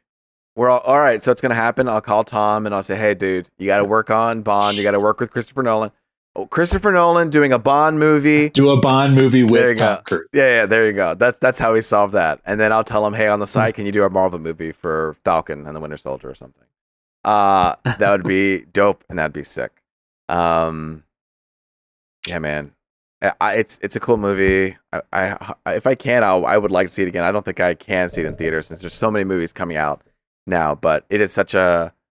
At least you did it. I like to say it did it, and it was a really fun movie. Let's see. Is there anything that stuck out? Oh, what's it called? Val Kilmer, his voice in it. So that was AI created, because he has like throat cancer, and so he wasn't able to speak, and so they were able to do that. Anything else? Any other points? Anything else that stuck out? If anything, like I was psyching myself out for them to drop that "Take My Breath Away" song, because that song is played so many goddamn times in the first movie. Yes, like every scene change, you hear that doom doom doom doom doom, and I came out of this movie almost disappointed that they didn't. Like I was like on the edge of my seat, like at the credits, even, you know. I was dreading it, but then when it didn't happen, I was like, well, that's clearly an opportunity missed. They even did the perfectly parallel body shot but they of Tom classed Cruise it up. hanging over Jennifer Connelly and just doing the perfect, what do you call it, plank on top of one another. It's just like... They classed up that scene, though, because it wasn't as overtly sexual as the first one. It was like, you know what? Let's chat. Let's talk. Let's be mature adults. But the fact that they even had that shot, I mean, just like, even if they do it as like a gag, like they accidentally, like Alexa plays it or whatever, or something like that. A ringtone. So, I don't know, but... Yeah, exactly. Oh, man. If it had been Tom Cruise's ringtone in the movie... Oh, man. Missed opportunity, Tom. You're fired, man. You're not coming for 007. No. Anyway, but otherwise, you kind of hit on all the points that... the stuff that I enjoyed. I mean, obviously, it's like... It's spectacle. They are having... Like, everybody's having a good time with it. It's not being taken too seriously. And it's fun enough. It's completely just simple storytelling at its best. And they made the best case for, like a legacy sequel. Whether we need a legacy sequel for all those kinds of movies, no. But this worked. Hard-earned. Yeah. This worked. You could tell that they really thought it through. They were right to hold on to it until the theaters were up and running again. And I think that, if anything, that really helped the hype. Another point to working with Christopher Nolan, because he was so upset that Tenet got released same day on HBO Max. Tom Cruise went to go see it. Nolan, and exactly. But I feel like Nolan would have absolutely been like, no, I'd rather wait to release a movie than put it on streaming. Yeah. And they're vibing. They're synced. Yeah. I'm telling you, if we don't get a Nolan Cruise movie... That's why he's left Warner Brothers in the first place. That's what I'm saying. Yeah. I'm just like, no, they need to work together. Yeah. Before we wrap it up, but did you guys think that Tom Cruise was going to die in this movie? I thought he died in the first scene. And the whole movie was going to be a flashback. %. Yeah. Wow. That would have been wild. Like in that, that spacecraft-esque ship that he was flying, and then he had a tragic crash, and then Val Kilmer was going to come up and give a eulogy. It's like, let me tell you about Top Gun Maverick. Yeah, no shit. So in the same way, and I don't care if you guys have opinions about this, in the same way that I thought Toy Story 3 was going to end on all the toys dying, you know what I mean? Yeah. The first time I saw that, once I realized, he blew up or whatever, for a very brief half of a second, I was like, oh my God, this is why it's Top Gun Maverick. He's going to die. Yeah. This is the send off for this character. It's an impossible mission. How are you going to get it done? He has to sacrifice himself. He's got to do it. Yeah. And let me tell you, had they done that, I would have been here for it. I appreciated where they went with it, though. Because it was this blockbuster film, you have to kind of take away the good guy doesn't die, Yeah. And James Bond, they committed to that. Spoiler alert about James Bond. Except for James Bond. Ooh. Yeah. I tell you what, that was a good one. I will say this. I also enjoyed the fact that they did kind of set up, and not in any blatant way, a sequel could totally be focused on the Goose and what was his name? Hangback or whatever. Hangman. They could totally do. Okay, I'm pretty sure they literally say Hangback in this movie at one point. Yeah, they said, Hangman, you're going to hang back and save our butts later. But I'm just saying, if it's in my brain, it's for a reason. Okay. Okay. I didn't just make it. Thank you, Rain Man. Thank you, Rain Man.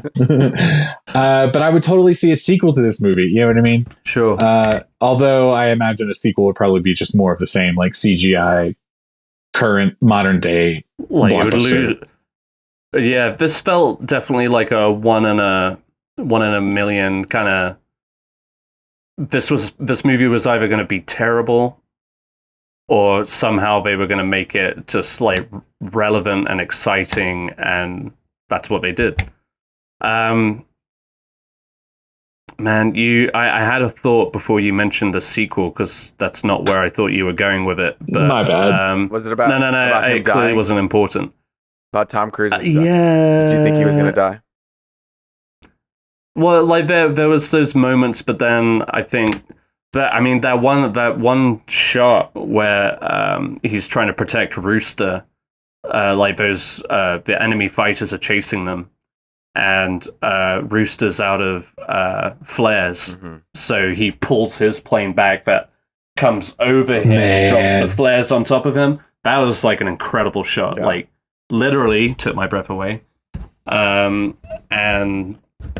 that still wasn't the thing I was thinking of, but it doesn't matter anymore. Yeah, that was one of the moments that caught me up, by the way. You know what I mean? Me and the lady sitting next to me, we were both caught up in that moment. Yeah. We were like, oh my, he would sacrifice himself. Yeah. I mean, I looked over at Sarah and we were like, he's going to die. I'm like we did that like each other. I would have thought the same.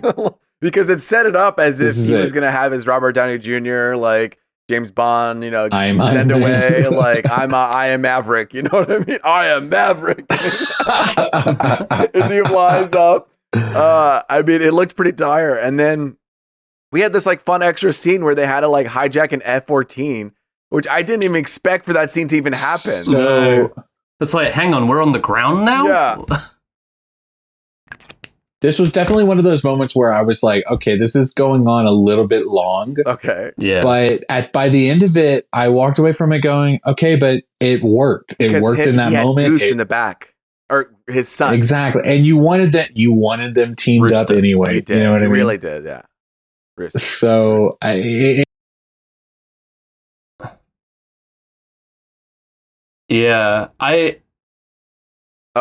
lost Miguel. Perfect timing. He looked at his watch and cut out. That moment did catch me a little by surprise. I guess but then it kind of levels your expectations. Yeah, exactly. Regard. You think everything is going to happen on like via the planes and then back to the ship. Yeah. And I just remembered, now of course Miguel's gone, I just remembered what I was going to talk about. So it just like added just like a fun little thing. It didn't drag. They were back off the ground in no time. And then they get to do like a heroic landing. Miguel, I was just telling Luis, I remembered what I was going to say earlier. Uh-huh. We were talking about whether or not like Maverick was going to die, yada yada. Yeah. But what I did enjoy was that, unlike the first movie, well, now that I'm thinking about it, I guess Val Kilmer dies, but that was an easy one. Like the whole goal, like Maverick's entire goal, the whole time, is to make sure that everybody comes home. Yeah. And they do at the end, which I thought was cool. Like, it would have been so easy to either, kill Maverick or have the have any one of them die. Any one of them, really. Like, sacrifice themselves for the greater good. That we don't talk about. Whatever. One of the moments that I was really caught up in was when they psych you up to think that the guy's blacking out and he's not coming to, and you think, oh, he's going to die. And then as soon as they get him back to go and you go, oh, okay, that was just like a psych out. Yeah. Boom. One of the other planes gets hit by a bird, and all of a sudden now you're worried about them. Yeah. You know what I mean? Yeah. And the stakes in those characters, but the fact that I see your point, Ed, to the fact that he was so persistent that none of them died. Yeah. Kind of the idea that if he was the one to die, that would make it like pretty acceptable. Big. Yeah. It was a good movie. Good movie. Shout out. You guys, I'm glad you liked it so much. It was good. I'm glad, and I hope it's high on my summer movie wager game. I think it's in my number 2. It'll be the number 2. And I can tell you right here, Luis, you had it at number 4, actually. Did I really? Liar. Yeah. I had it number 4. Miguel had it at number 2. What did I? I've got it right in front of me. Okay, wait. What were my top 4? Lightyear, number 1. Jurassic World. I still think Lightyear could be number Thor, 1. Okay. And Top Gun. Okay. Well, maybe. I mean, Lightyear might as well be Top Gun, right? He's a maverick. My people get excited. He's in space. I mean, it was It's a cartoon Tom movie. Cruise's biggest opening ever. Ever. And it was Which is kinda the crazy. biggest movie to open in Memorial Day weekend. So I do think that Thor is going to be a big one to contend with, but I'm sticking with it. You know what I mean? Really I think it's a solid take placement. it pretty high. Yeah. So we're gonna move on really quickly. Like I said, a touch and go. Wait, actually, I don't know. I didn't even talk to you guys about this. Did you guys watch the new Obi-Wan? Yeah. I did. Okay. And I know it's touch and go, but I do have just like a really quick point to make. So I'll wait. But I just actually, go ahead. Make the point. Just say We're it. here because I don't really Episode have. 4. I'm not having a lot to say about it. So When I say a point, I've actually got a lot of things to say. Okay. So first off, like I wanted to text you guys this earlier, but then I deleted it because I was like, we'll just talk about it later. But like we talked about Star Wars pretty heavily last week, and I know you guys are really into Star Wars, and so something that I've told myself was, and kind of at the start of this podcast, was like, okay, I'm kind of like anti Star Wars. I push against it so much, but I'm really trying this summer to make an effort. Okay. I want to watch Star Wars content. Okay, like I want to be a fan, and I am super enjoying the Obi-Wan show. I like what they're doing. I know this episode I read. I want to say it was IGN, Luis. They gave it like a 6 or something. You know what I mean? They thought it was boring. But I'm still enjoying. I'm still keeping up. But really, you know, I'm going to talk about it in a second, but I'm watching Mandalorian. I'm watching Obi-Wan. I'm playing the Jedi Fallen Order on PlayStation.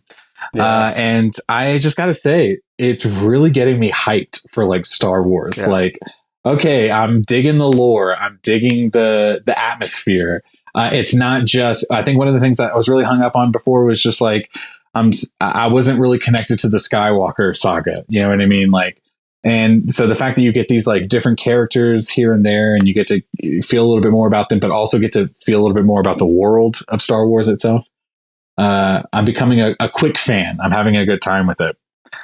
Got to ride that high, man. I'm trying to get you that list of Clone War episodes. So whoa. Man, so what I'm thinking is, I'm watching the big shows first to make sure like I'm dipping my toe in, I'm getting into it. But Disney Plus has, just like for Marvel, they have the Star Wars like in timeline order. And so I'm kind of thinking, okay, I'm going to give these shows a shot, and then I want to go back and watch them all in order so that I understand, like, okay, Mandalorian's talking about this, Obi-Wan's talking about this, Cal Kestis is doing this. Okay, now I can kind of see where they are in the grand scheme of things. Yeah. But yeah, like I said, I'm having a really good time with it, and I'm kind of catching the bug.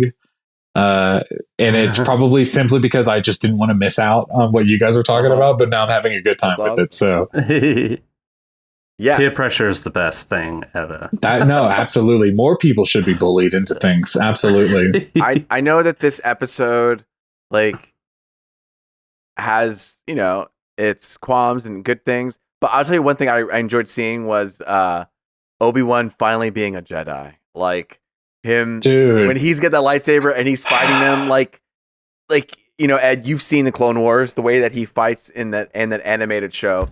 Like, he's a fucking badass, and to see him like finally standing up and becoming what he was during those Clone Wars, and he was like, I love the Jedi. So seeing finally it back in action after seeing like Mandalorian and Obi-Wan, like I want to go back. I know that they were trying to give space from the Jedi because, you know, they just did the Skywalker saga, but I'm excited to see this return to, you know, seeing the Jedi in action. And again, I think Vader, even though for a small portion, he stole the show. Like right when you see him on screen, he's like, you felt the threat that he had when he walked in, you know? And yeah, I don't know. What Ed, what did you think about Obi-Wan? I thought that was definitely when he comes in and saves Leia in that torture chamber. Yeah. And it's dark, and then he would just like power on the lightsaber, kill a dude, and then disappear again. Yeah. Brilliant. Like what a cool way to. We got you surrounded. Yeah, that was Yeah.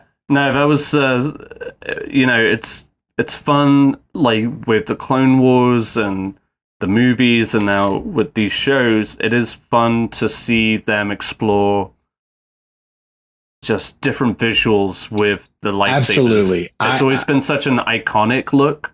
Yes. And, you always hear people comparing, like, the original one, like the original Kenobi and Vader fight from A New Hope, how slow and whatever. And that's just in comparison to, like, the newer movies. But also, I mean, you remember that moment where they're just facing off and they turn on their lightsabers and you get that thrill again. So, and I mean, the lightsaber could be like one of the biggest like icons of the entire franchise. So when you see that come into play and them actually using it artistically to, just like bring more excitement to a scene, like I'm here for it. I will say, for whatever criticism you could say about like the Disney Star Wars franchise now, the lightsaber scenes in pretty much every property, I mean, from the Star Wars movies to the TV shows, have looked really cool. Yeah. I mean, you were talking about visuals a second ago. Absolutely. I mean, just the way that it lights the shot. I mean, one of the coolest shots in The Force Awakens was when they were in the forest fighting with lightsabers. You know what I mean? Yeah. The Last Jedi in the Red Room or whatever. And then even in these TV shows, which you kind of think, oh, the TV show is not going to look as cool. No, the lightsaber effects are still super fucking dope. Yeah. Yeah. It's an interesting thing too. Go for it. No, go ahead. Oh, I was just going to bring up, like, in the past they had sticks, and so they just overlaid the light effect on it. And it feels differently this time because you see it, like you said, Miguel, light up the scene. And that's what would really happen, right? Yeah. Like the light from that thing would light the scene, and I know it feels different from the old movies, but it's cool to see that that light, the way that light. Well, and it's much more interactive now when you see those behind the scenes videos of like Adam Driver and Daisy Ridley practicing. It's like they actually have lightsabers essentially, like just the very expensive toy version from Disney World. But they can bang it together. It's not just like metal rods that they fix and post. But yeah, I mean, it's a very cool look. To your point though, and this is where I'm going to shit on it a little bit. With this episode and the previous episode, I really, and I don't want to sound like a broken record, but I will. I feel like this really would have lended itself better to a film. Stylistically, because we're talking about such big moments for these particular characters that we all love, like a face-off with Vader and Obi-Wan should be a moment in movie history. Absolutely. That's how it started. That's how Revenge of the Sith ended. We're picking up right in between. And I know, obviously, they hit some snags with the movies, and I understand that's why they reined it in a bit more and then started relying on these shows, because I think they've lost their confidence, and rightly so, because the Star Wars fan base, amongst many other fan bases, they're hard. dickheads. They're dickheads. And they also just don't know what they want. But this is a character that we do care about. Seeing Vader is an exciting thing for most Star Wars fans, no matter what movie you're talking about. Talk about Rogue One, most people are going to talk about that Vader scene, because it finally brought to visual realization what the potential of Vader. And now that we've reached those levels, you want to see more of that, but again, on the big screen. Like, and it also, like, through budget and effects and settings, I feel like there would be just like a lot more visual majesty on screen if we were seeing these moments, like the scene I was describing with Obi-Wan in that chamber. We were talking on the same setting. He walks through that tomb of Jedis that they've collected. Yeah. Like, that could be very cinematic and very powerful. That moment in the previous episode where you have Darth Vader looking out over the fire, and you have the fire reflecting in his helmet and his mask. You know, when you picture Star Wars. Sorry, go ahead.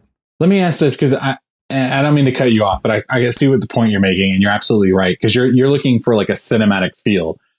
But let me ask you this, Ed. Did you watch this on your phone? Yeah, I mean, not ideally. No, I know. I know it's not ideal. Well, previous to... But to that point, like, with all the episodes, basically, I have watched it on my phone once to, if anything, just ensure that I have watched it prior to us recording. And then, like, when I get home, I'll rewatch it on the TV. Oh, okay. And I've done that with all the episodes, save this one. So, like, and I'd be the first person to agree with you. Like, watching on your phone is no way to watch it at all. We just work with what we got, especially when these things come out in the morning, and I'm at work. So,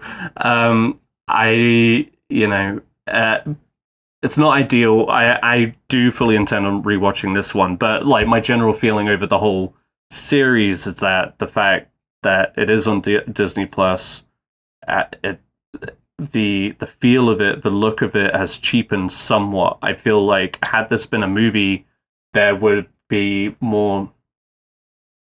I'm not saying like the direction is bad, but I feel like again it would just be more emphasized on the big screen, like big screen. And the story would be a little tighter. Granted, I don't know where it's going just yet, but just those cinematic moments that we're getting would be even more glorious and memorable and iconic. Again, like I said, that like these are iconic moments that we've been dreaming of when these characters meet up again. I want them to relish that. I want them to like just take that chance. I know like the Solo was kind of like a letdown, but to that argument, that's the thing. Well, it's different in that Obi-Wan was already established with Ewan McGregor with the prequels. They weren't going back and recasting that character. I mean, they did by creating the sequel, or the prequels rather, but he established himself as that character. They weren't going back and trying to just make a younger version of him. It was a continuation of that character from the prequels.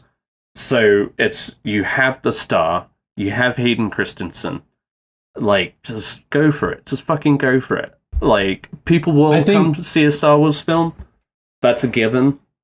And I think this is a character that people would have flocked to had they gone the movie route. It's all hindsight. It's all hindsight. I realize that. It doesn't matter. Overall, it's a silly gripe to have. Because it is a show. It's happening. We're already over halfway through it now. But anyway. I think to your point from earlier, Ed, though, that the studio is afraid to make these movies now because of the reception they've been getting from what they thought was such a solid franchise to begin with. You know what I mean? Yes. So naturally they're like, well, we'd rather take these risks on a streaming service because we stand to lose less. You know what I mean? And gain so much more.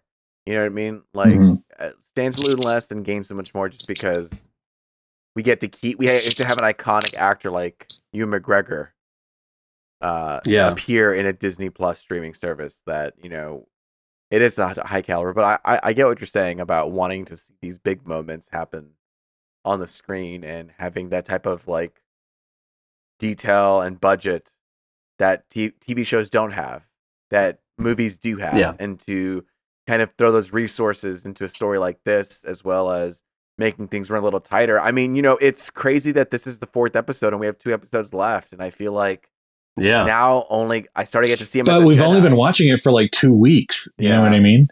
Yeah. They really pushed these out. They did. And it just, I don't know. It's just sad. I don't know. I feel there's a lot of good stuff, but by the end of episode 4, I feel a little bit like I wish I had a little bit more at this point by the time I got here. You know what I mean? And this journey up into episode 4, I wish there was a little bit more to it. And I think it happened somewhere between episode 2 and 3 that something could have happened to tighten it up a little bit. Yeah, I know, Miguel, you enjoyed it so much. I remember we had this discussion last week about it too. Remember we were discussing like how 2 and 3 that drop off. Yeah, that drop off. But I don't know. I mean, I'm excited to see what happens for 5 and 6, obviously, because now he's like turning full Jedi, and I hope we get that. Yeah. I will say, you guys were talking about the score. We talked about the score last week, how we're getting it in like bursts and stuff, like the John Williams-ness of it all. I was feeling that a little bit with this most recent episode. I still wish they would lean into it more. But I will say I was listening to the Obi-Wan theme that John Williams wrote for this show in the car earlier today. I listened to it a couple of times. It's pretty darn great, and I just wish it was just more on display. You know? Yeah. It's a good little theme tune. If you haven't listened to it, it's available on everything. So, but to that extent, it feels like, and maybe they will just like kind of fully unleash that orchestra in these next 2 episodes. I really hope they do. So yeah, you know, I'm still very much enjoying the show so far. I've spoken about my quibbles and stuff with the previous episodes. I thought this was a strong one. So yeah, I just looking forward to where it goes. Maybe before we wrap up, I wanted to give like 2 things that I like. I thought it looked really pretty in the fortress, you know, when they're in that, and they're looking a lot of the shots, it just looked, the way it was framed and the way that the light were, it just looked really nice and cool. But what I really liked was the ending too. Of course, the Jedi part was super fun and super good to see, but it was this quiet moment where Princess Leia is holding his hand on Obi-Wan, and that portrayed this feeling that she could always depend on him for stuff. You're my only hope. Yeah. You know what I mean? That's the type of stuff in movies and TV that I love, where we were talking about being beaten with beats over and over and over again.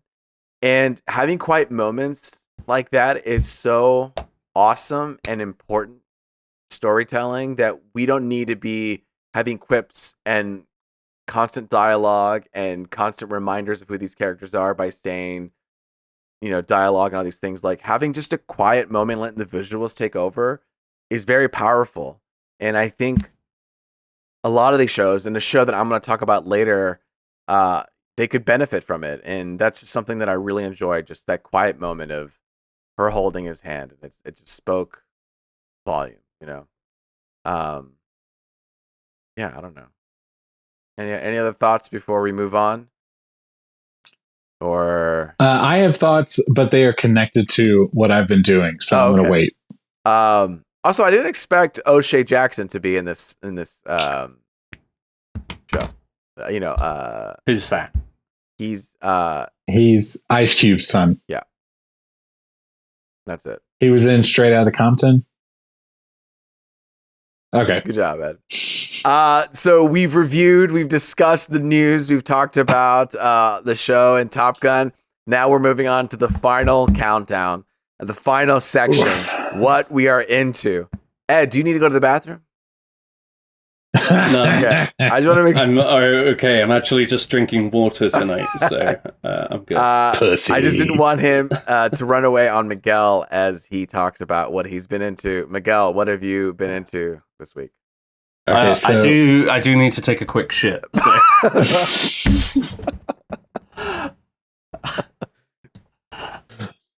I balled up my hand to make a fist when you started to say, actually, I need to. I was like, you son of a bitch. No, so I am, like I said a second ago, I'm watching more Star Wars content. I'm just kind of indulging in it right now. So I do want to talk about I've been playing Jedi Fallen Order, and I want to talk about that first because I just finished it today. I know I talked about it last week saying I hadn't finished it previously and I was on a replay. I couldn't believe the big story moments that I missed out on by cutting it short, my original run through. There's a lot of really great moments. I think I would have told you previously that the guy from Shameless that plays Cal Kestis, the main character, I would have been like, I just don't really care. I don't really buy it. But I think he had really great moments at the end. And by the end of the game, I said, okay, if they bring this character into the Star Wars like live action universe, he will be one of the most engaging characters, I think. I had a really great time with him. Now, one of the reasons I texted you guys earlier saying that I finished Jedi Fallen Order and I watched Obi-Wan, both of them today, and why I thought it was perfect timing was because the last act of Jedi Fallen Order is Cal Kestis going to this Inquisitor's headquarters on this planet in the water, just like they do in Obi-Wan. Nice, yeah. And I was sitting there. We talked about it last week, and we talked about it kind of previously before, just how him coming into the Star Wars live action universe is very plausible, how the sequel game is coming into the Obi-Wan timeline, and how while I was playing the game and watching the episode today, I was thinking bringing Cal Kestis into this show would totally be like, to me, I feel like it's going to be like a last episode thing, like one of those, almost like an end credit type feel, like when for Avengers or whatever, where he'll show up. And that was something I was kind of thinking about throughout today. But then as I played that level and I was thinking about the episode itself, what I realized was there was a lot of parallels. They did a lot of similar things. Obi-Wan swims into this Inquisitor's headquarters. Cal Kestis does that. While he's there, there's an explosion where the window breaks and there's a flood of water. Cal Kestis does that. There's a reference to Darth Vader telling an Inquisitor, "You have failed me." That happens in Jedi Fallen Order. And so where I was thinking Cal Kestis is totally primed to come into the storyline because they're talking about Inquisitors. What I felt by the end of the game was, oh, they've really just taken these story beats and morphed them into the Obi-Wan story. And so now I'm less under the impression that maybe Cal Kestis will show up in the live action version, and they rather just kind of like robbed that storyline to give to Obi-Wan. So I don't know. Luis, I know you've played that game. I don't know if you've. I didn't even think about those comparisons until you brought them up, and I think it's because you played it and you watched it. I literally so played you it could see today, all at the same time. Yeah. It just so happened that they coincided together. And I mean, there was that Vader was disappointed with another Inquisitor, and you could see there were consequences for that that happened in the game. I agree that it would be an end credit scene. I know at the end of Jedi Fallen Order, they were trying to protect. They were trying to get the that cube that had information, the holocron. It was Jedi holocron that had information about where all the Jedi, like baby Jedis, are around the world, and then he decides to destroy it instead of use it. So I don't know how he's going to come across Obi-Wan, if he's going to, I don't know what I think. So while I had to go back and actually rewatch the episode after I finished the game, because like I said, there were so many moments where it seemed like they were pulling or they were doing similar things that, like, for example, I kind of had forgotten how Obi-Wan got to that flooded hallway or whatever. And I was halfway wondering, are they trying to say like these two timelines are happening at the same time? Like whatever they did in the game is also happening in the show. But it ended up not being that intricate at all. So I don't know. All I say is I'm just glad that I happened to watch this episode and play this game at the same time. Ed, you were talking about how Darth Vader is like scary or menacing earlier, I feel like. And I felt that in the game itself. They do a really good job of not setting up that Darth Vader is in the game.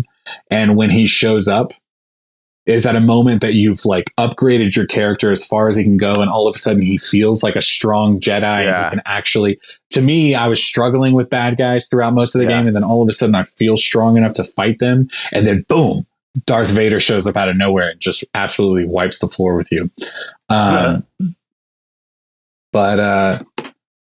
No, I went on a tangent. All this to say is I've really been enjoying Star Wars content. I'm going to very briefly say that I did start Mandalorian this week. I'm 3 episodes in. I'm having a good time with it. Ed, I totally understand a point that you've made previously about like feeling like a video game quest where you have to go to point A to get plot point B or whatever. It does kind of feel very video gamey. I mean, by the 3rd episode, he's like, I've collected all this metal. Now give me new armor. That is super video game. Yeah. You know what I mean? Yeah. And I don't know how to feel about it, except to it doesn't feel let up either. I know you commented on it, so now I'm like, oh, okay, this must be something that happens pretty frequently. And as I'm reading like these descriptions of Obi-Wan storylines, they're like, Obi-Wan goes on a mission, Obi-Wan plans a thing, Obi-Wan does a thing, and I'm like, oh, okay, maybe this is the formula for all of these Star Wars shows now. Yeah, maybe and you've spoiled it for me. Shows, you know what I mean? I'm sorry. Yeah, like, yes, like yes, like kind of had that for Marvel and all that. Yeah. I remember Mandalorian. I visually and just directing wise, I had a rougher time with the first episode. It took me forever to get past that. It felt like very TV-esque in that sense, where people were framed like I don't know, standard TV stuff. And then when we got to episode 2, it was put in the hands of a real film director, and I really enjoyed episode 2. It seemed like that they were showing shots in a more creative way. They had these nice silhouettes with Mando in front of the sun, and I really liked episode 2. I don't know how you felt about it, but when I showed Sarah The Mandalorian, I just jumped right to episode 2 for her, and I skipped episode 1. Wow. Because I just had such strong feelings about episode 1. It had like that comedian jokes. It had Horatio Sands up top.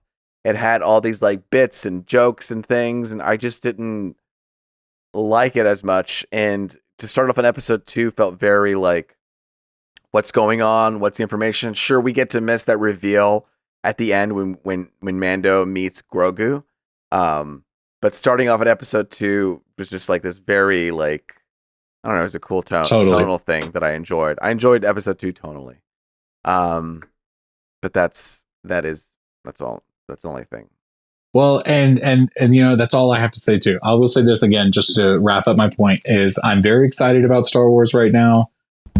You guys should capitalize the fuck out of this. I'm like making it happen.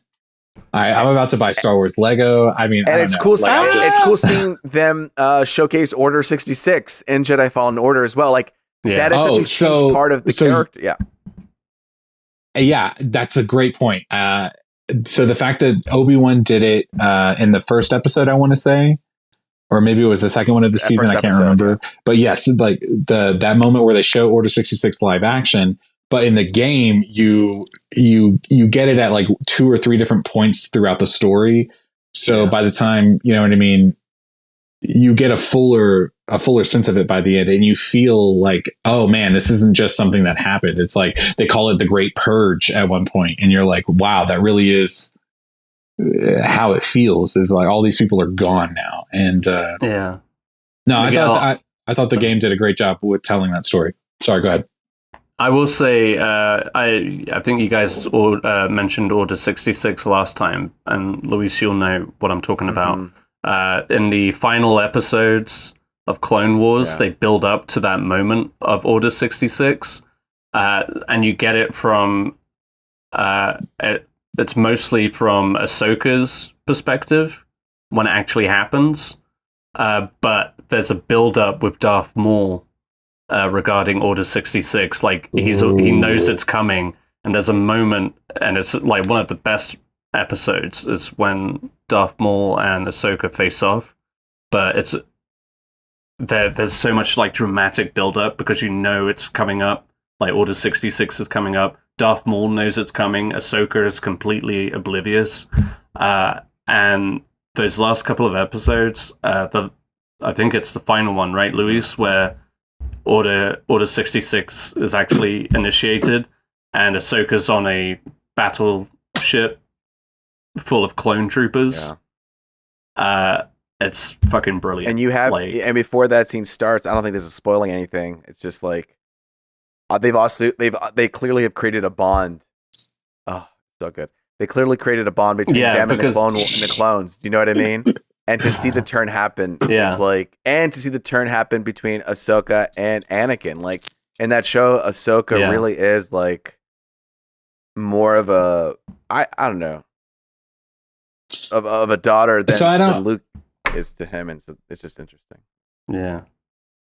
I don't know if I finished my thought earlier when I was saying this, but one of my plans is to watch the timeline in order, and that includes these animated shows. Like I feel like maybe by the end of summer, if I've consumed enough Star Wars content, I'll actually sit through these animated shows and give them a go. I'm excited. I know that you like, if animation may not be your thing, like me and Ed can totally. No, I didn't say that. I didn't say that. Because it's to start off like a kid. Star Wars isn't his. Well, it does start off like a kidsy show, but then like when you get to the end, it does mature a lot. So you might feel the growing pains of it when you first start watching it, and then I remember Ed texted me while he was watching it. There was a point when he was like, "Damn, this show's good," and it was like the end of season 1 is where they start unleashing just the scope and all the promise. Like it's just like you really start to see the potential in what Star Wars can be. That's what the Clone Wars embodies. One of the things that I've really enjoyed about Obi-Wan, and as I'm getting into Mandalorian, and I'm kind of hoping the animated shows, because they're kid shows initially, is I love that this content is like 45 minutes or less. You know what I mean?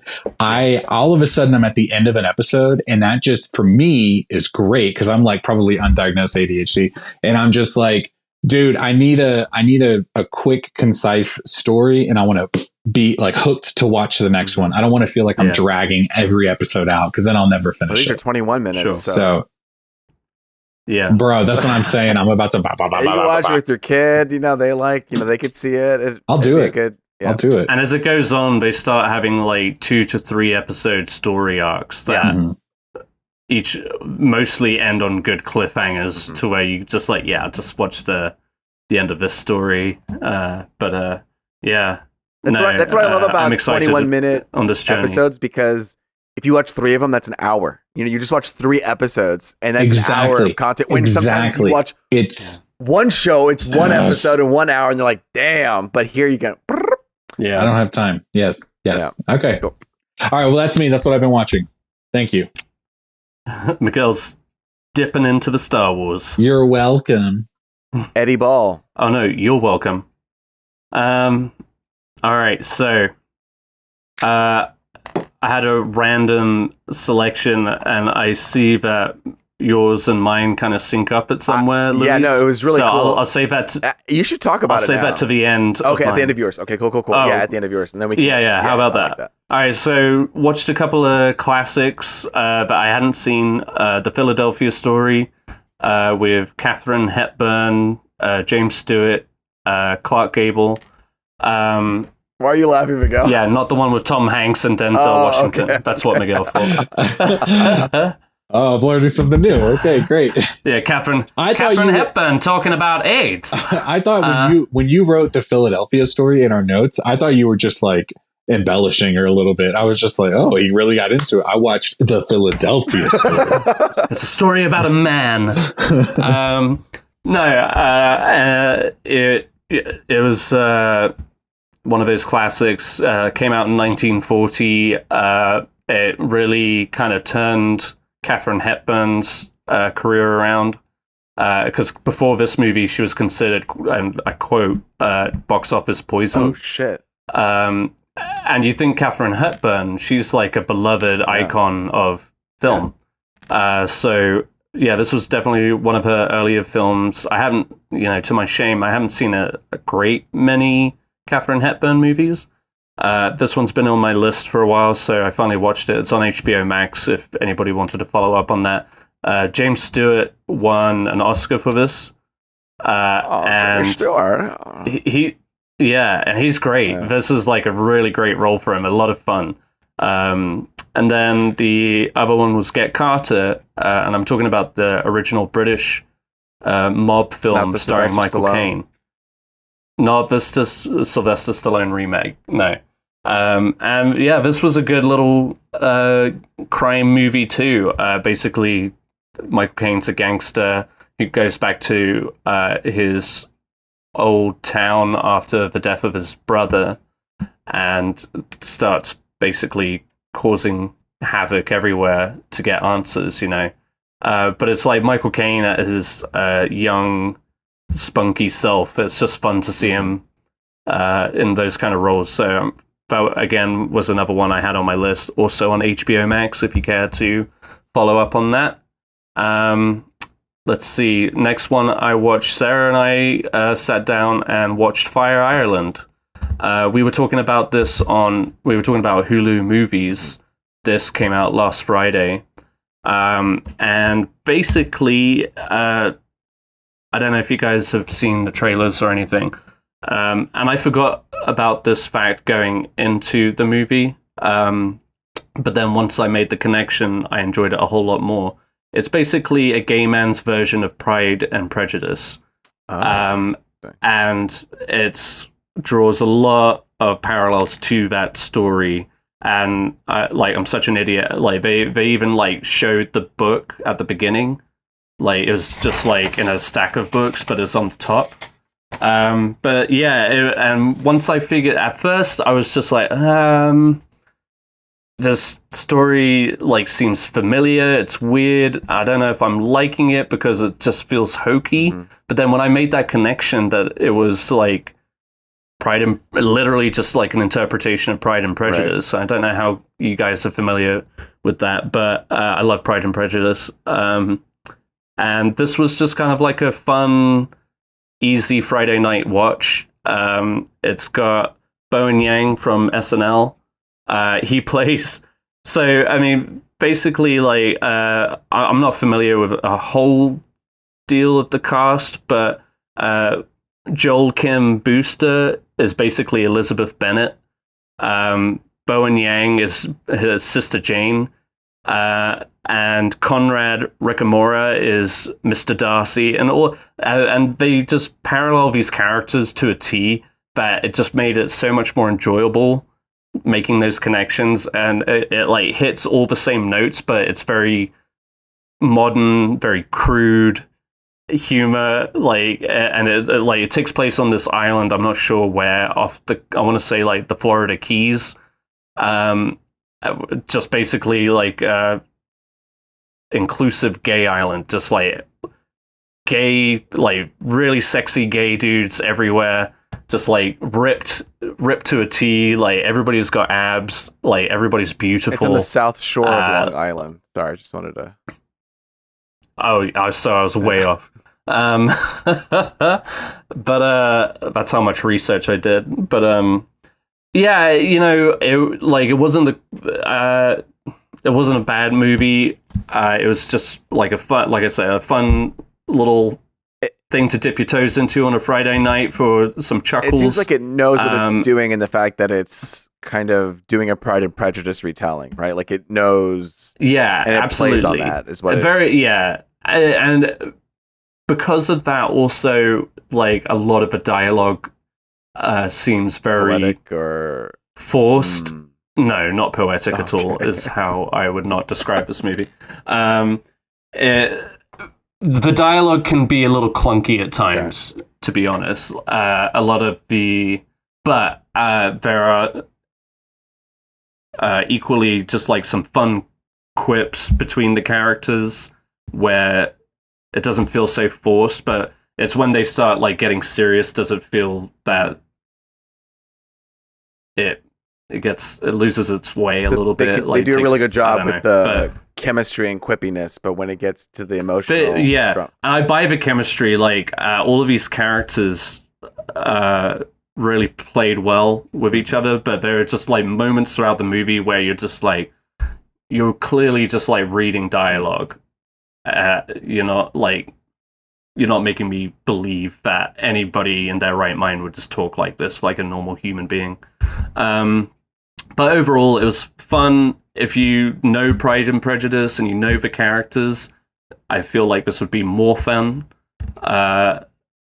So yeah, it was just like I said, it was just one we wanted to give a try. It was. I had no idea this movie even Not existed. I regrettable. thought it was about the Fire Festival.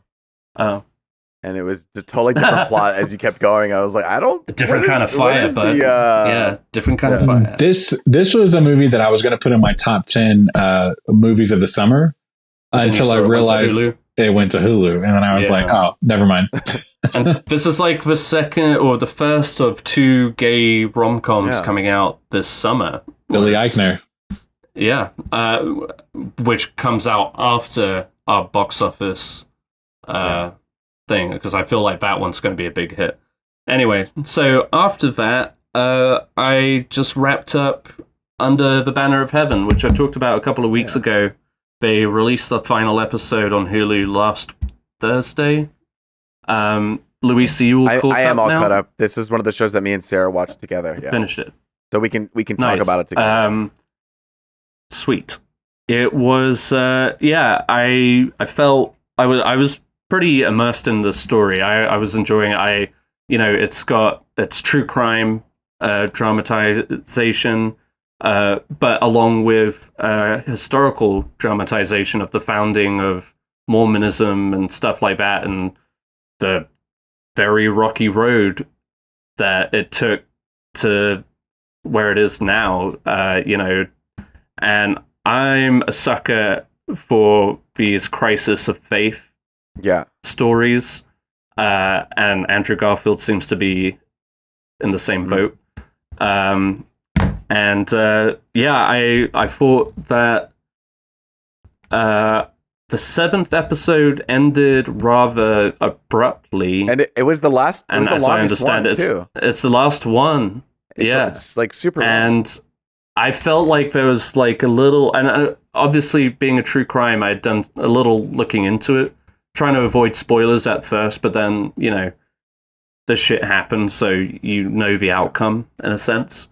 You just want to see how they get there. But I felt like they should have had, so basically it leads to the arrest of the 2 brothers who killed the mother and child in this Mormon family. And they get arrested in Nevada, and you don't really get a whole lot of follow-up to them or what happens in the trial or anything like that. Well, the story's not about them, And- really. It's about, like you said, Andrew No, Garfield's... it's not. But to just suddenly, no, yeah, of course. But like to, I don't know. I felt like there should have been just a little bit more closure, even if it was like some fucking text at the end, just to say because it's the most awful crime, and seeing how they got to that point where they felt like they had to murder a mother and child, And just to, like... their own brother's mother and child. Exactly. You're just like, if anything, you feel like more like you want that retribution. You want that. You want to see it, I guess, again for that closure. And I mean, even the Andrew Garfield one is open ended. I guess you get the sense that he's choosing his family over his faith, but he's staying with his family. Yeah. Like he's making that choice. He's not necessarily walking away from his faith. He's just accepting its flaws and its awful history to remain with his family because his family is so devoted. Yeah, totally. And just to recap too, like for people who may not know about Under the Banner, it's Andrew Garfield plays a police officer or detective who is a Mormon, Latter-day Saints, and he finds a body of a Mormon lady who dies and a baby who's also dead, brutally murdered. As he goes on the investigation, he learns that it was done by fellow Mormons and Latter-day Saints. As he starts bringing in these people from the family, he starts to uncover, that they're kind of leaning towards into this, that they're fundamentalists. So you have modern Mormons. From what I took from the story, maybe this is different from actual people who are Latter-day Saints, but what I took from the show was that there's modern Mormons, and then there are fundamentalist Mormons, fundamentalist Latter-day Saints, and they kind of lean towards that direction where they have multiple wives, where they have blood retribution, And so Andrew Garfield, as a Mormon, was facing, the actions of another Mormon and see how far they would go for their faith. And so as they were uncovering the story, their motivations kept being, well, it's because I'm a Mormon and I want to serve God and I want to do all these things. And he was forced to face not only like the history of Mormonism, because that's what they were pulling from. Like that was the source of their motivation. Like, well, our founding father, Jesus Christ wanted us to do this. Our founding father said that we should do this. And it was very troubling for him to think about, men having blood retribution for God, for them to be polygamous, to be wedding 14-year-olds, and how is that a way of living life being a Mormon? And even and within your own family too, exactly. Right? And seeing it's the same thing that can happen with Catholics too, in the sense where the people in authority don't want to muster up too much conflict because they don't want Mormons to look bad because they have a hard history, so they try to brush things under the rug. And Andrew Garfield's like, a mother and a baby died, and they were our people. They were Mormons, and you want to brush them aside. Yeah. And so as they begin to uncover, and granted, they were radicals. Exactly, they were fundamentalists. They were radicals, but even so, they were still trying to protect them because they didn't want, the Mormon to have a bad name. Yeah. Well, they were still connected in that sense, and also, seeing the contradictions and the hypocrisies within their own ideals, and the main antagonist, if you will, comes down to Sam Worthington, who he starts, and through his family's encouragement, like his brothers, he considers himself a what's the word I'm looking for? A spokesperson for God or whatever. Right. Like a prophet. God sends him like a prophet. Thank you. He's a prophet, and just from an outsider's perspective, just looks like he's making up these things, these revelations, to basically get what he wants. But it just goes so far, and it gets so fucked up. It is this thing where, like, if this is... It's maddening. If this is true, then this is true. If this is true, then I can do this. Yeah. If this is true, then I can do that. If this is true, then I can do that. And it's built on...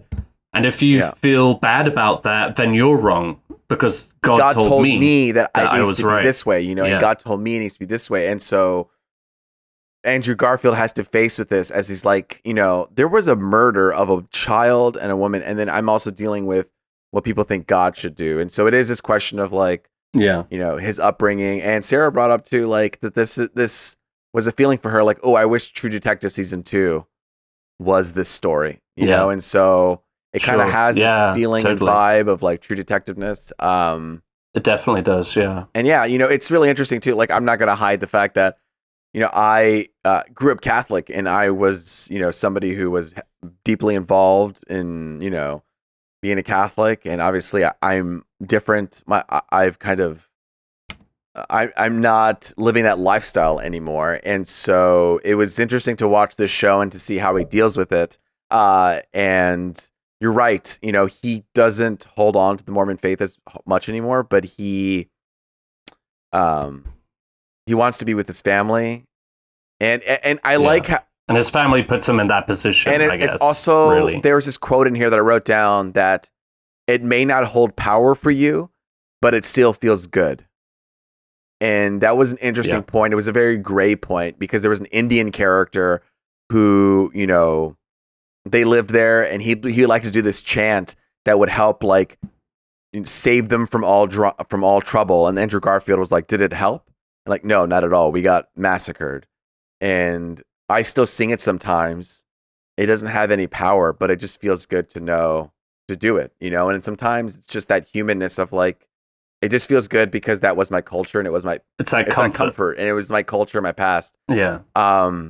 And you could have had a story at the end where Andrew Garfield could have like completely disregarded Mormonism, and that was his arc. It's like, I'm a Mormon, and then at the end of it, I'm not a Mormon anymore. I've kind of moved past. I've seen the hypocrisy. That seemed like a very black and white Hollywood, like, easy way to go. Yeah. But the fact that it didn't end that way and it ended a little more grayer I was like, I appreciate you living in the gray in this place because it is complicated of like, you know, religion and the powers that may be aren't great sometimes. Like there is like, it's tough. You know, it's obviously a sensitive subject with a lot of things to it.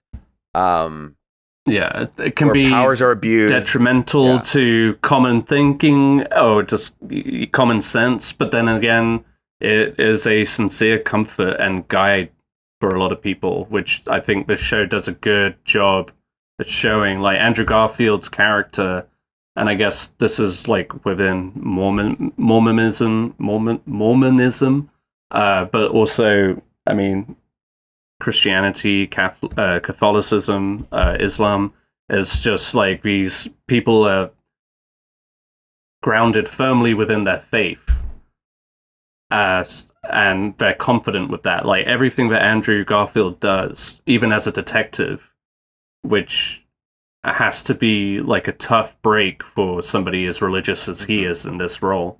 But like even their actions are guided by their faith. Like at the very beginning when they find the crime scene, and obviously it's the most awful fucking thing that anybody could have imagined, and one of the cops says like, I don't know if I could go back in there.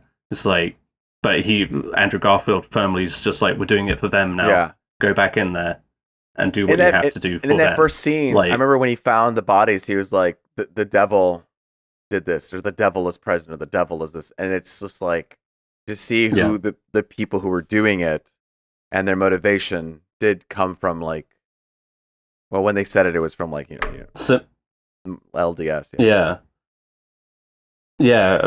But similar background to him. It's very unnerving. But I like the gray. I liked how it lived in the gray a lot. Obviously things are complex, and it is complex. So, under the banner of heaven. And it just also it goes further and shows like the complicated history of America itself, honestly. How the Mormons took advantage of the Native Americans and all of that too. But then like people turned against the Mormons wherever they went. Yeah. So, I mean, it had like a lot of interesting perspectives. And it's a 7-episode miniseries.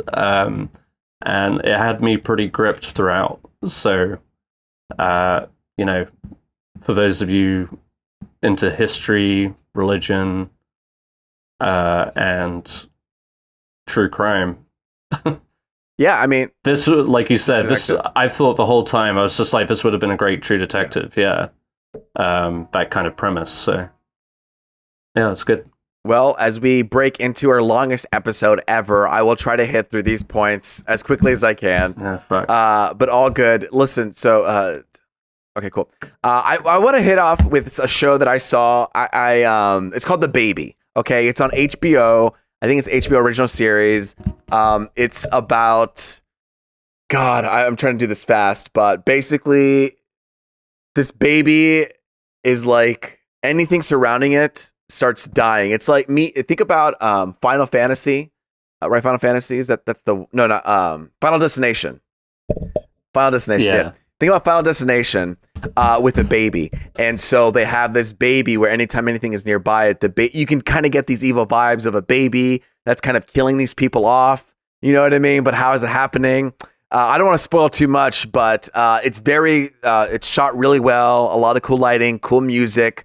And every time the baby comes on screen, you're like, oh shit, someone's going to die in a really gnarly way. And you're just waiting for like on pins and needles, like, fuck. And you're nervous, like, oh man, here comes this dude. You're going to die. And then another person comes in like, well, you're going to die. And sometimes they don't. And that kind of builds on that tension. But there is just a constant dread that happens when this baby's on screen, and they play the baby so straight, like it's just being a baby, and it just creates the opposing images is so funny. It's like a comedy horror that's happening, and the protagonist is a person obviously who hates babies, and they get stuck mothering this baby, and no matter what they do to get rid of it, they just can't get rid of the baby. I would recommend checking it out. I think it's 30 minutes long. And so you can get nice, good chunks of it. I just wanted something new and fresh, and I saw it. The posters are really sold it to me. And it helps. It's fantastic at building anticipation on these kills. So, check it out. The Baby. Again, that's my recommendation on watching it. Halo. I finished watching Halo a couple weeks ago. I never brought it up. Just wanted to say, if you're a big Halo fan, or my experience is that they were trying to make it very personal, and then I think that was the detriment to that story of Halo. They even had a character that in the end didn't even really matter, because that character was supposed to make the character Halo more, not character Halo, my God, the Master Chief more, what's it called? Human-like. That character brought him and made him more human, but that character didn't even matter at all.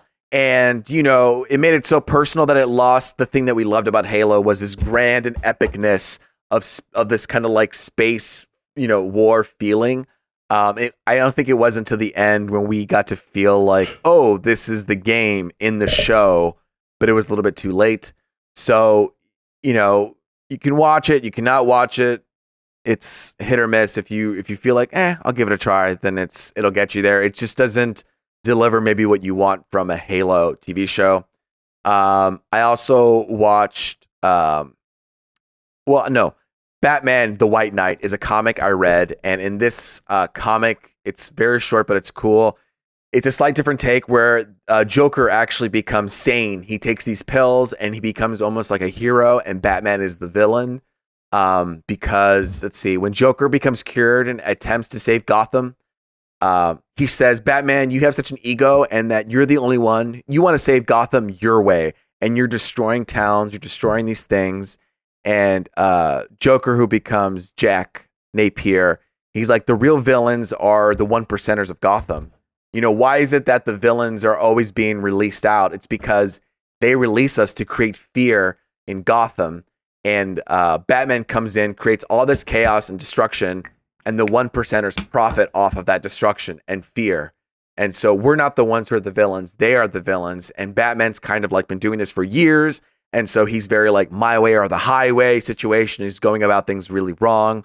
And it is just a good way of like flipping the dynamics of Joker and Batman. And actually, a lot of comics, that I read sometimes, it's kind of like, oh, here's an adventure, and it doesn't feel like a story that flows correctly. This story, Batman the White Knight, flows really nicely as like a narrative that unfolds. I highly recommend it. Batman the White Knight comic read. They do some interesting stuff with Harley as well, I'll say. Okay. So, oh, and then I'm going to end this up with Miss Marvel. So I watched Miss Marvel. My takeaway on that is, what is my takeaway? Look, stylistically, they did a lot to it. It felt like Mitchell versus the Machines. It felt like, what's it called? Edgar Wright's movie with Michael Cera that I love, Scott Pilgrim.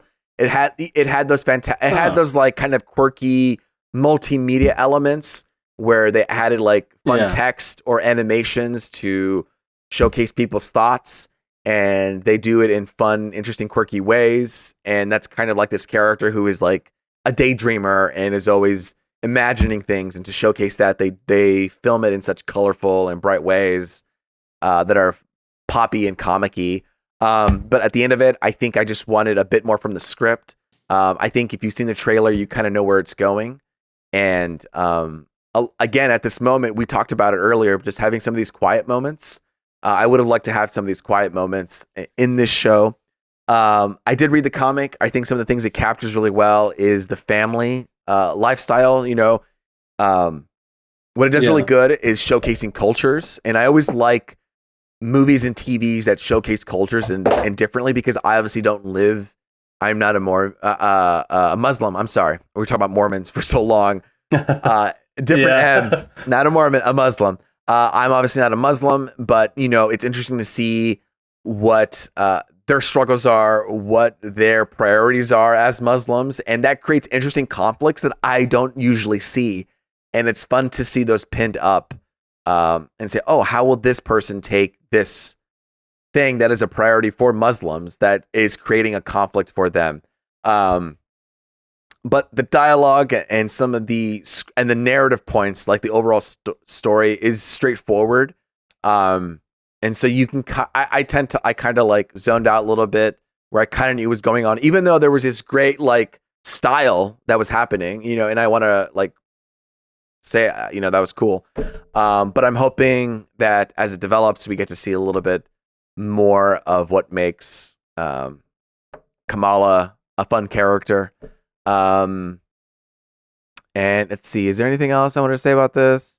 How many episodes are out? So only one episode's out. Is it just the one? So they didn't do the thing where it's like we have 3 and his 2. Yeah, it's 1. And you'll kind of feel it like if the coming of age high schooler thing isn't your vibe, then it might be difficult for you to digest it. But it does, you know, it does deal with things of like how to handle your past culture and now, you know, like my parents are from Mexico, and so, you know, it is this feeling of like they have a culture and then I have my like American modernized culture, and they do talk about that a little bit in this show. So there are interesting topics. I just, you know, narratively you kind of know where it's going a little bit, so that kind of makes it like not as enticing as as you may want it to be. And palatable at Pines too. But I think the styles, the color, the culture is what shines through in the show right now. But we'll see it and see how that goes. I don't know if you guys have any thoughts on any of that, because I know you haven't seen them except for Under the Banner of Heaven. But regardless, I think we've gone long enough in this podcast. So, you know, I'm just going to say thank you for listening for this long in the podcast. I appreciate it, and we appreciate you as people. You know, if you haven't figured it out by now, my name is Luis Gonzalez, and with me has been, of course, Miguel Sanchez. And Ed Bull. And of course, we will be back next week. But until then, later, Gators. Later, Gators. There you go.